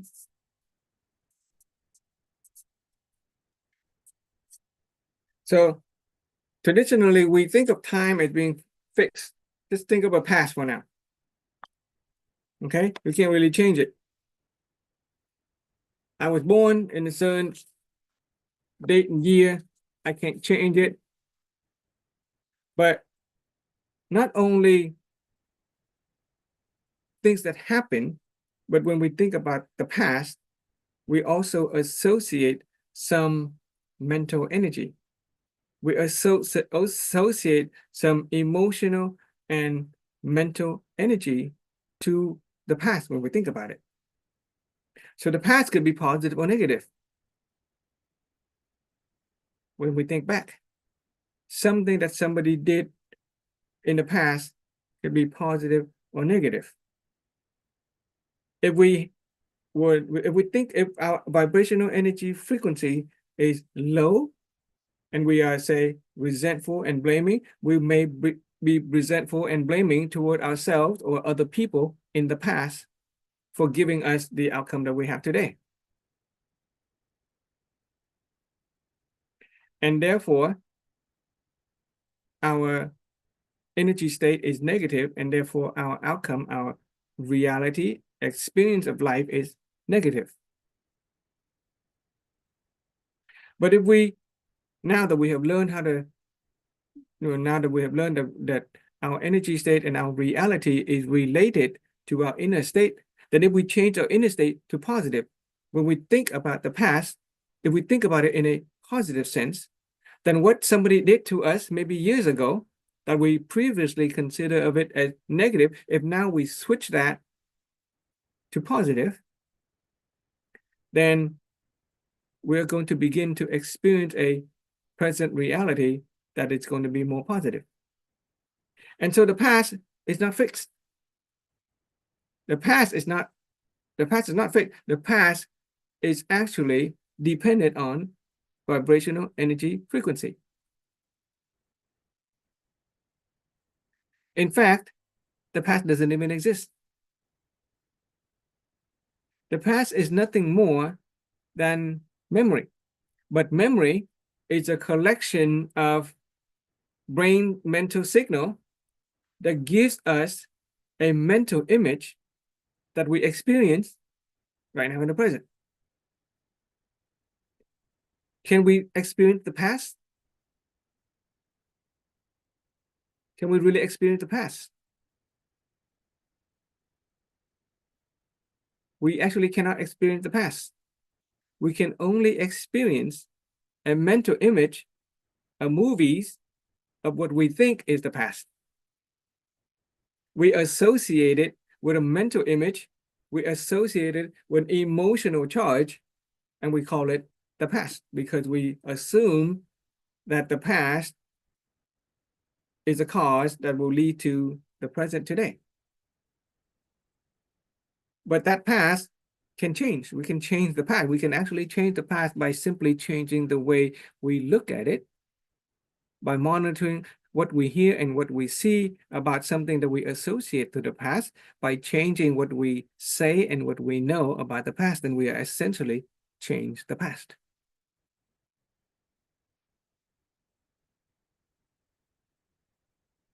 If we are a kind of person who have, let's say, blame our parent for something they've done, or blame our friend, or blame somebody for what they've done in the past, and we change the way we look at them, the way we see, the way we hear, the way we know, and the way we say about that person. And instead of that, what an event that they did that was supposed to be painful, and we just shift it, and it's no longer an act of offense, it is now a lesson, then we have essentially changed the past. And we can only do that when our inner state change, our vibrational energy frequency change. Same thing with our present. When a message comes into our inner being, if we don't let the true self welcome it first, and we allow the mind and the emotion to jump in, we charge it with a positive or negative charge, then the present gets colored and skewed by positive and negativity. But if we allow the message to come into the present, and we take it and we welcomely receive it, it becomes very pure, very light, it can become positive. Even if we want to, we can initiate a positive energy charge, a mental energy that is positive. Then we essentially change the present.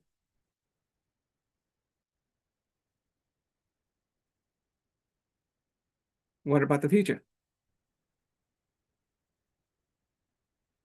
Can we experience the future? Can anybody live in the future? No, we can only be in the now. We can only be in the present. The future is nothing more than a mental movie, a mental image about something that we have yet to experience. But we are playing that movie right now. And the content and the quality of that movie, our mental images, depends on our vibrational energy frequency. If the future looks bleak, that is because our vibrational energy frequency is low, our inner state is negative. If we maintain that negativity, eventually our present will look like that image that we see in the future being bleak and negative. But if we can start to take ownership of what we see, what we hear, what we say, and what we know, we change the image of the future, we're going to change. We're going to eventually experience that future as a new present, and that present will be positive or balanced according to our vibrational energy frequency. So whereas in the past has been fixed, past, present, and future has been fixed. Okay, it is no longer fixed. Okay. It is now, okay, not fixed. The past, the present, and the future is never fixed. It is all dependent on our vibrational energy frequency. And instead of thinking of past, present, and future, we simply think of them as things that we already experienced. Okay, things that are currently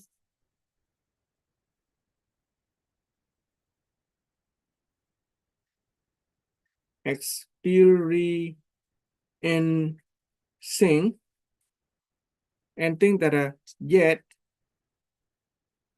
to experience.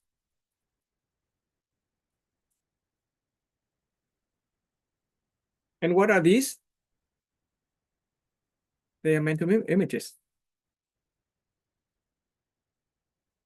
They're mental movies. And the quality and the content of that movie is dependent on our vibrational energy frequency. In the present, the message comes into our being is just a message.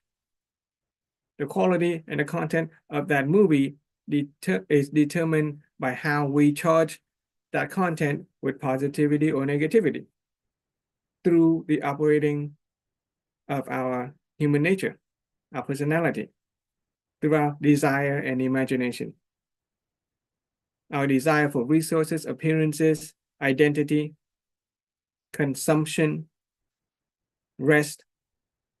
Those desire and imagination by those fundamental things is going to charge and color the content of whatever message that we receive in the present.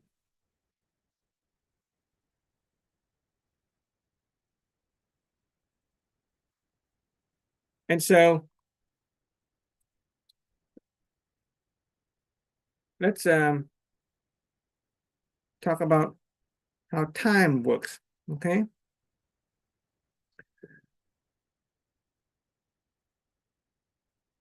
Time, like space, like material object, is dependent on vibrational energy frequency. If we, okay, let's do this.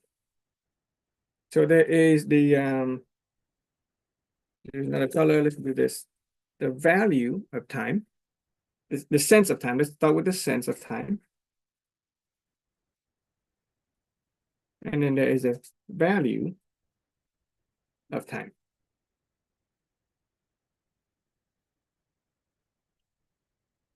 If our energy frequency, I'm gonna say over here, if our energy frequency is high and low, if our vibrational energy frequency is high, we will experience time to be fast and slow. Okay? Our sense of time, we go fast and we go slow. Let me demonstrate.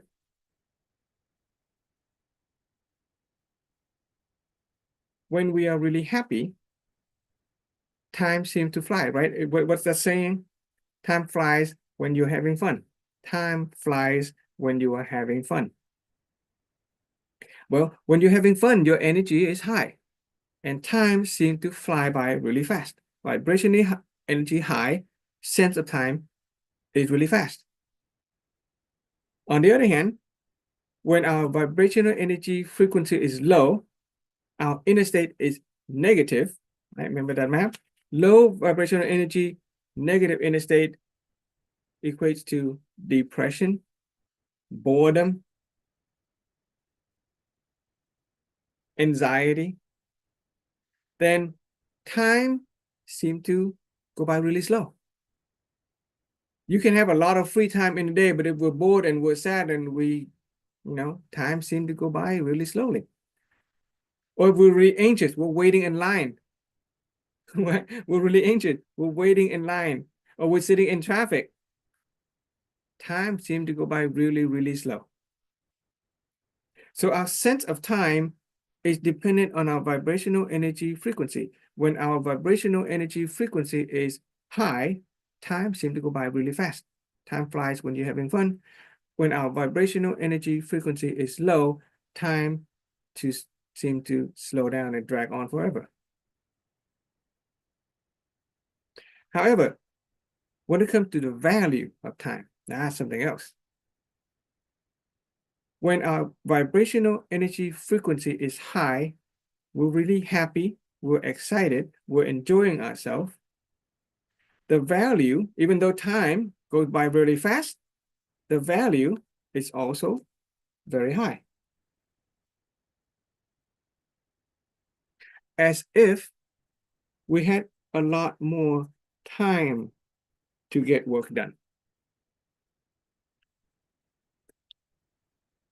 We are very productive when our vibrational energy frequency is very high. We get a lot of things done in a short amount of time as if we had longer time.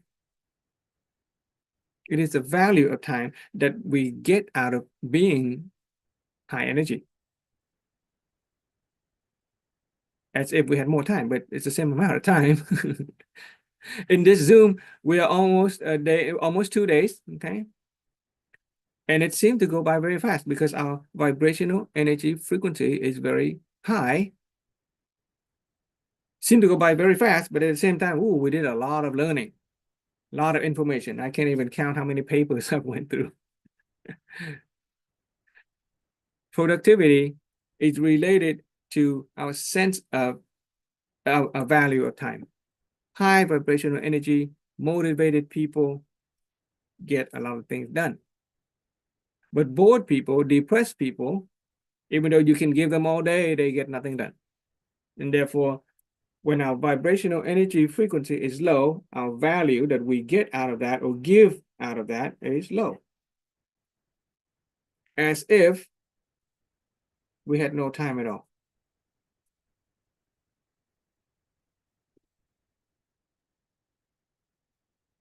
In the physical universe, the object with the highest vibrational energy frequency is a particle of light.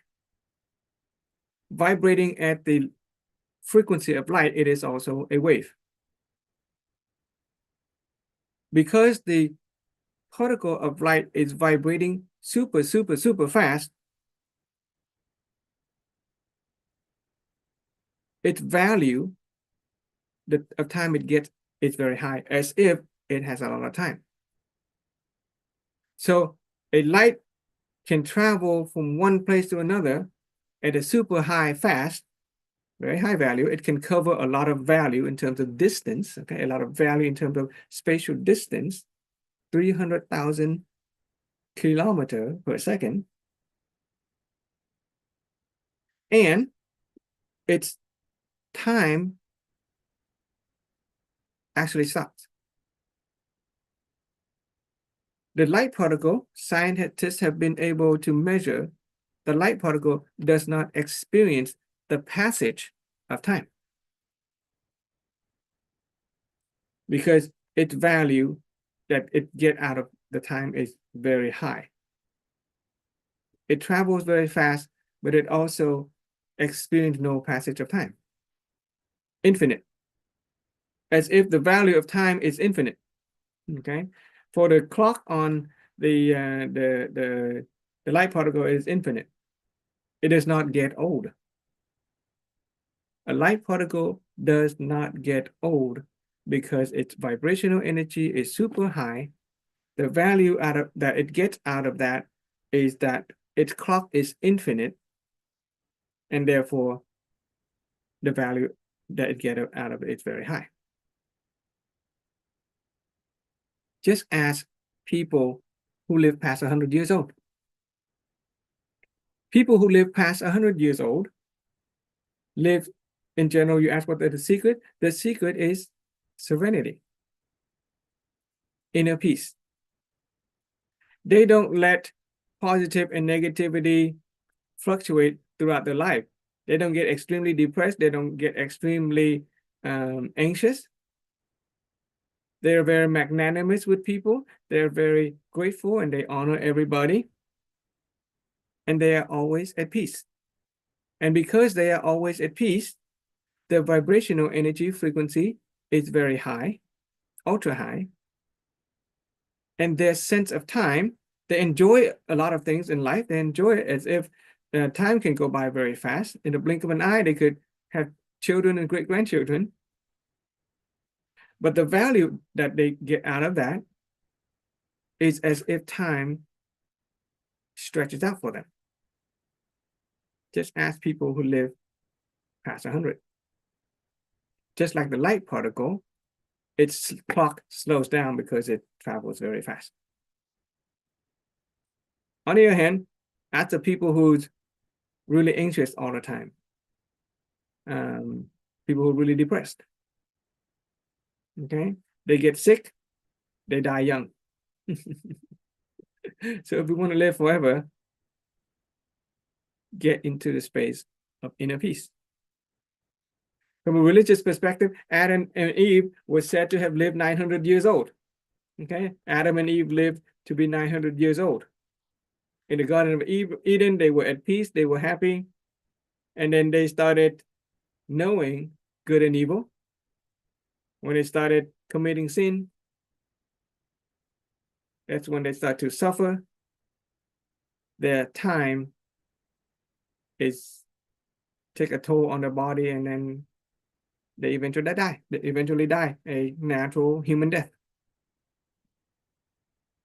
So there is a lesson for those who are seeking longevity. You want to live longer, get to inner peace, serenity.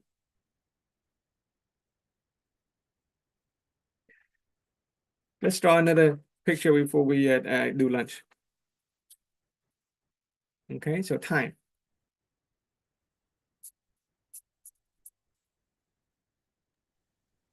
Frank, Yes.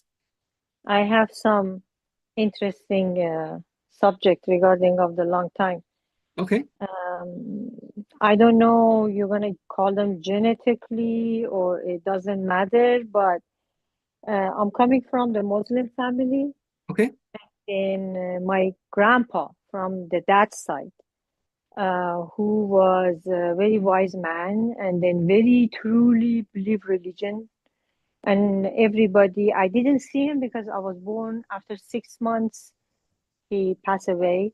But always, there are a lot of story. They just, tell me with the picture. And then he was a very wise man. He just encouraged everybody, the all neighbor, even family and neighborhood. And he lived 120 years. Wow. And he saw 5 kingdoms in my country. And serious. And then, in the interesting thing about him, that encouraged me to falling with the spirituality, to get to know him more. That's why I find myself in there. He knew when he gonna die. That one is Yeah. exploring me. And then the time when it's coming, he just tell my grandma to call everybody, family and neighborhood, to come in because it's time to go. And then he just laid down. And then after cleaning his way, there is a cultural a way to die. And then he just lay down and just go away. Yeah. And then my mom was just only 20 years old, and she doesn't have any experience, and she was shocked because she never see people die like that. That was a very interesting thing. And my grandma from my dad's side, and she lived 100 years, Mhm. and in the completely healthy body, just the old, just the Yeah. old, way. And then this is really interesting. I want to share with everybody. Yeah, That's all. people who live a long time, they contribute a lot of positive value to other people. Okay, they're very wise. It is the energy of wisdom. We'll talk about energy of wisdom. And when you have enough energy of wisdom or wisdom merit, you can choose. You can choose the time. Yeah. And you can choose the state in which you leave this world. People who have no control over the inner being cannot choose when to live. They can die suddenly. They can die in pain. They can die in suffering. And then they have to go back and pay for that with purgatory. But people who have wisdom, who contributed a lot of value to other people in the way of helping them become positive, helping them experience wisdom as well, they get that blessing. They get that fortune to choose the time to die and choose when, if they want to come back or not. The Dalai Lama, who is the Buddhist, monk, one Nobel Peace Prize monk, he can choose when he want to die, and he can choose whether or not to reincarnate as the next Dalai Lama. If he want to come back into his life, or he want to move on to that, state of pure emptiness, or whatever it is. I don't know yet. Okay. But thank you for that question. That's a wonderful story. That's a great encouragement for us to strive to be a little bit more spiritual. Okay. So time, similarly, okay, once again, time is related to the vibrational energy frequency. Okay. Previously, right, before, it is about past, present, and future. And when we're born, we experience, I'm gonna draw, let's draw this. When we're born, we are generally relatively low in energy. We lie down like a baby. Okay. At some point, our energy frequency becomes a little bit more positive. We have more energy. We can get up, we crawl around, and we stand up. Okay, this looks like maybe our toddler. And then we grow up some more, become a teenager. Okay. And then at some point we become a adult, maybe at 20 years old. Okay, a lot of energy at 20 years old. We're gonna do a lot of things, get a lot of things accomplished. And then at some point, let's say past midlife or something, we bend down a little bit. Okay, we bend down a little bit, just a little bit. Okay. And then at some point we get really, really old, we start to bend down a whole lot. Not only that, we have to have an extra, leg, a cane. Okay. And finally, we lie down for the last time.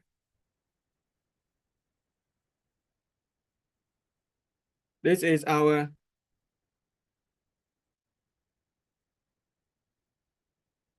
vibrational energy frequency. And this is a curve of our energy. The first part of our lives is a period of growth.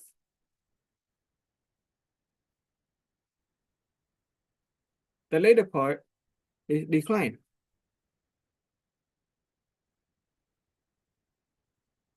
Okay?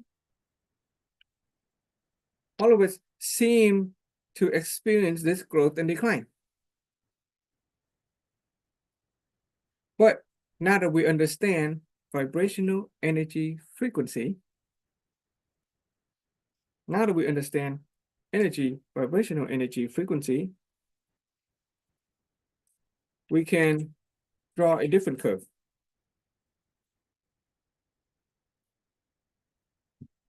We begin with growth, we grow up, and we get to our peak, let's say 20 years old. And if we can maintain our high energy frequency, maintain our high vibrational energy frequency, then we can draw a different curve.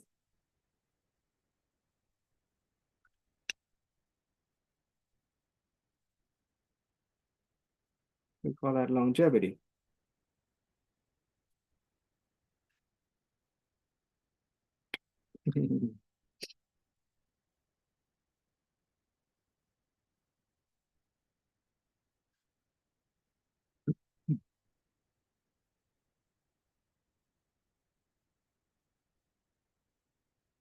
So growth and longevity instead of growth and decline.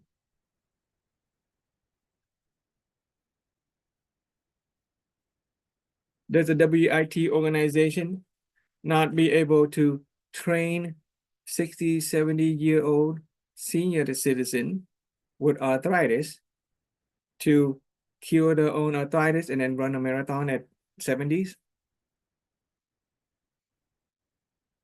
Right? Do people who study the philosophy on health and happiness and their inner being come back and report in the 1,000 people Zoom that they get younger with age? You look at the masters and the teachers on a Zoom and they get younger with age. The skin look better, they have more energy. Master Guemin, some years ago, began as a person who was ready to die. She was so sick, she was so poor in health, she had no relationship, her energy state was very low. She even gives herself 40 years. She said, I'm gonna die at 40. She made that declaration. Right? She planned to die at 40. By then she was like in her 20 or 30, late 20, early 30, something like that. She said, I'm gonna die at 40. But she had the fortune of encountering this knowledge, this philosophy. She understood vibrational energy frequency. She understand giving gifts, 7 great gifts of life. She understand the 7 holistic wealth and health. And now Master Guemin had just gotten married. And yeah, she married a guy younger than her. And she looks younger than she was some years ago. From a scientific perspective, we all use the satellite and we all use cell phone, right? The cell phone, the GPS, okay, the GPS that we use to map our Google map and find direction. It depends on the signal from Earth and the satellite that's spinning around on Earth. Okay, there's a satellite, there are thousands of satellites spinning around the Earth. Those satellites is spinning at a speed of tens of thousands of kilometers per hour. Many times faster than we are on Earth. There's a problem with that. In order for the station, the relay station down here on Earth, in order for our phone to communicate with the satellite, the time has to sync. Right? 1 o'clock here has to be 1 o'clock up there. But because those satellites is spinning so fast around the Earth at tens of thousands of kilometers per second, after a short while, the time will actually be different. Their clock slows down. Did you know that? The clock on the satellite spinning around the Earth actually slows down. And so after a day or something, it'll be mismatched from our own clock. Imagine letting that situation go for multiple days, many months, and then the clock on the satellite will be totally completely than the one on Earth. And our measurement of speed and the entire social system is going to be out of whack. Important things like internet stock transaction. Oh, that depends on time. When is it bought? When is it purchased? When do you close the stock market? When do you open? But the clock on the satellite is always slower than the clock down here on Earth, because it is spinning at a speed that is ridiculously faster than where we're at. Okay, we're moving around, we're pretty slow. So from a scientific perspective, time slows down when you're going really fast. If we understand that, then we can raise our vibrational energy frequency. Our time will slow down, even though we can experience it to be pretty fast, but we get a lot of value out of it in terms of longevity. Same thing with sleep. A lot of us feel like we don't have enough time to sleep. Science says you have to sleep at least 7 or 8 hours a day. But that's just people who do not understand vibrational energy frequency just yet. If you understand vibrational energy frequency, then your sleep time can be raised in terms of value if we raise our vibrational energy frequency. If we lie ourselves down to sleep or simply to rest, forget sleep, just rest, and we put ourselves in a state of high balance, high vibrational energy, serenity, stop thinking, okay? It is the mind and the emotion that will drag us down and slow us down. When we reach a state of serenity and balance, our vibrational energy is very high. Our experience of time may be very fast, as if I have no time to sleep, but the quality and the value of that rest and sleep time will be very high. So 5 minutes of sleep or 5 minutes of rest equates to many hours. People who get older and they get wiser and they get more peace, they sleep less and they still feel well. But people who are anxious, depressed, worried, never seem to have enough time to sleep, even though they can get 10, 12 hours of sleep and they still feel very tired. So understanding vibrational energy frequency, understanding that the value of time goes up when our vibrational energy frequency goes up, also enable us to make the best use of whatever little time that we have to rest.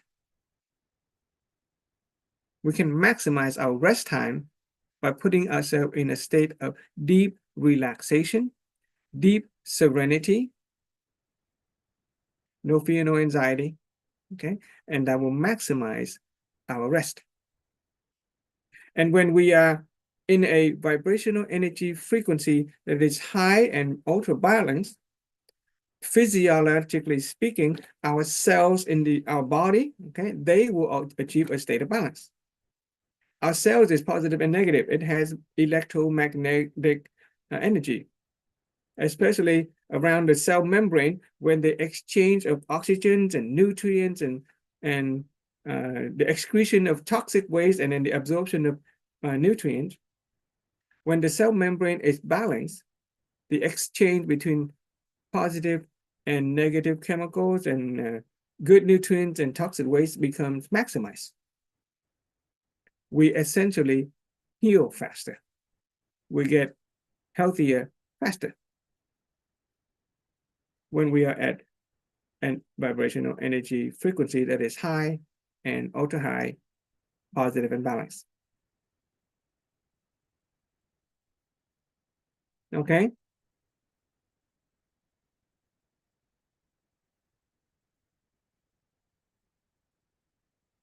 Okay.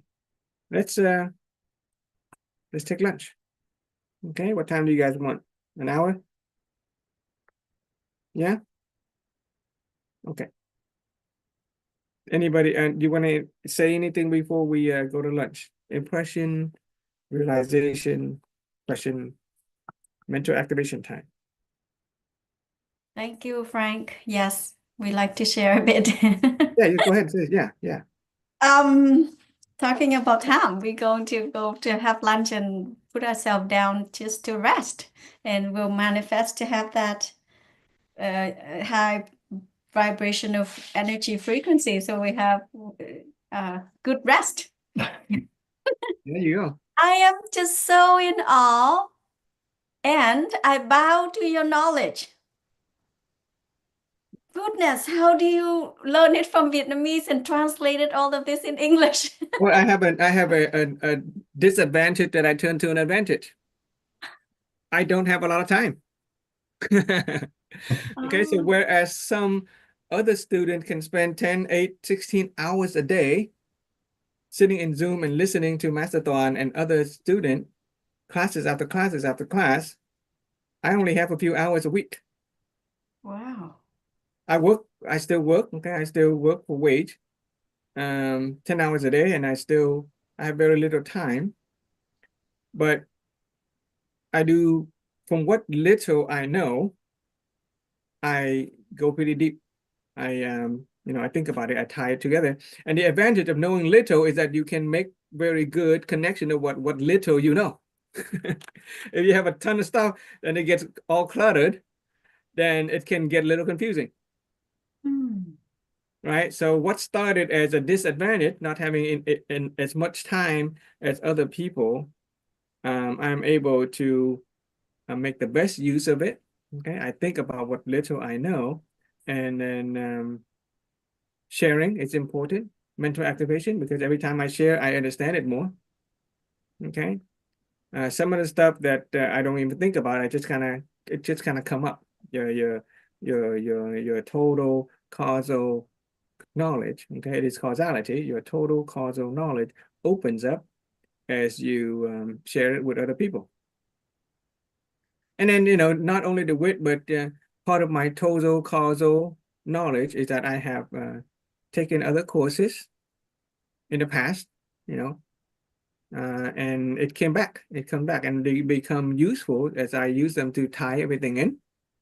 I was born and raised Catholic, but for some strange reason, in the 6th grade, my 6th grade teacher, just imagine little elementary school, 6th grade teacher came, "Hey, Frank, come here." She gave me a book. It is a book written by Hermann Hesse entitled Siddhartha. It is a fictional account of the Buddha. I still cannot understand why my 6th grade teacher gave me a book about the life of the Buddha when I was in 6th grade. I don't know if she gave any other kid any other book. When I was in 10th grade, I came back and visited, and she didn't even remember me. But there must be some strange calling. The Holy Spirit is at work, Allah is at work, or some total causal affinity that at that moment in time, my teacher gave me a book on the life of the Buddha. And that set me on a journey for, discovering other religions. So I understand Buddhism. Wow. And I continue to think. In my 11th grade, English class, I am grateful for my 11th grade teacher for opening my mind and allowing me to freely think. Part of the English class is that he will come up into class and he will write one word on the board, like justice. Hmm. And freely write whatever you want, whatever you think about justice. And it Wow. gave me the freedom to write whatever. And it you know, activated mental activation, and it opens up my total causal knowledge. Hmm. And so I've been thinking and thinking, I use my mind a lot, and there are some negativity to it when we don't take control of it. It goes out of whack and it can go negative, and I can experience depression as a result of that. But now with the knowledge, we learn to let go of the negative, use the positive when it's available.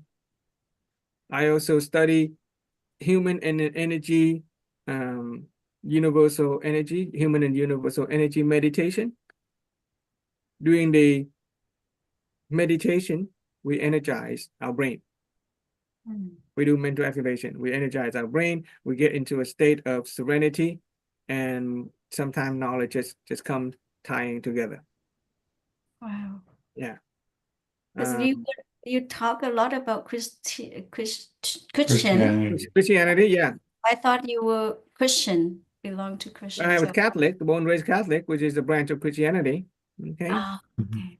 Yeah, Catholicism, Christianity, we all begin with as followers of Christ, and then during the Dark Ages, when the Catholic Church became very corrupt, Brother Martin Luther, a Christian, a Catholic monk, at that time, split up and protested the corruption in the Catholic Church, and thereby starting the Protestant movement. Wow. And Protestants call themselves true Christian, okay? Whereas they criticize Catholic for not being true Christian. It's just human nature at work to criticize each other. But I look for the truth. I look for the commonality. I believe that, you know the story of the Tower of Babel? Ever heard of the story of the Tower of Babel? Where Mhm. human beings speak different language, right? In the Bible, there's a story that says that human being, because of our pride and our vanity, we want to reach the level of God. So human beings got together and they decided to build a tower to climb up and reach heaven on their own. But in their pride and their arrogance, the allegory said that God punished them by causing people to speak different language. So a guy asked, well, I need a hammer, and somebody else will bring him a nail. I need a rope to tie something, and somebody would bring him, you know, a pail of water. So because the people speak different languages, they cannot communicate, therefore they can never finish the Tower of Babel in order to reach God. It is an allegory on human pride and arrogance that prevent us from understanding each other and therefore never reaching a state of peace. The kingdom of God is possible, but only if we learn to speak the same language of another person through the principle of the circle of knowledge. I believe that before the Tower of Babel, humans used to speak one language. Language of love, language of peace. We still speak those languages today on some limited level. But the moment our human nature comes in, my religion is better than yours, my perspective is better than yours, and we never seek the truth, and so we cannot communicate. We cannot build the kingdom of God because of the human nature. But Jesus said, the kingdom is at hand. It's here. It's not some faraway place. You just have to step into it. You step into it through the truth within us. The recognition that we have this already always listening, already always hearing, and we connect with another person through universal principles and natural laws. Law of causality, law of the principle of the circle of knowledge. We can connect with another person. Then in that moment, that plus receiving and welcoming whatever causal outcome that we experience, negative or positive, then in that moment, we step into the state of serenity, which is the kingdom of God. I too was born into a Christian home, and there's a couple of things that I don't know if you remember the saying, narrow is a road to salvation Yeah, and broad is a road to damnation, or whatever that was. yeah. I kind of relate that to some of this too. Like the more open-minded people are on the narrow road, Yeah, and That- on the yeah. broad road, there's a lot more closed-minded people. yeah. But we don't need to judge them as close-minded. They No. have not had the fullness and completeness of awareness and perception about the road. Yes. The narrow path comes from an analogy of the gate at the Jerusalem. Okay, when people come in and then during at night or something like that, they have to go through security. So it's a difficult process to go through security at night. They have to leave the camels and the luggage and outside of Jerusalem. They have to go through the little door. During the day, they open the big gate and everybody can go through. That's an analogy of the narrow door. But the narrow door, it's like the truth within us. We don't see it. It's there, but we look outside. We look for material. We look for things that does not guarantee us peace, and so we miss it. We miss the little door. But the door to the kingdom of God is deep in here, and it is the very simple truth. It's so simple that the more you think about it, the more we lose it. And you can only get it with wisdom energy, sharing it with other people. Yeah. Yeah. Awesome. Thank you so much. Yeah. Okay. Let's see you guys in an hour. Okay. Since now we're gonna call it 12 o'clock. Let's say 1 o'clock. Let's give it a good 1 o'clock. Okay. Okay. Thank you. All right. See you in a bit. Thank you, Frank. I will turn off the recording and restart it again. Okay. Bye-bye. We'll see you. Good clock. Yeah.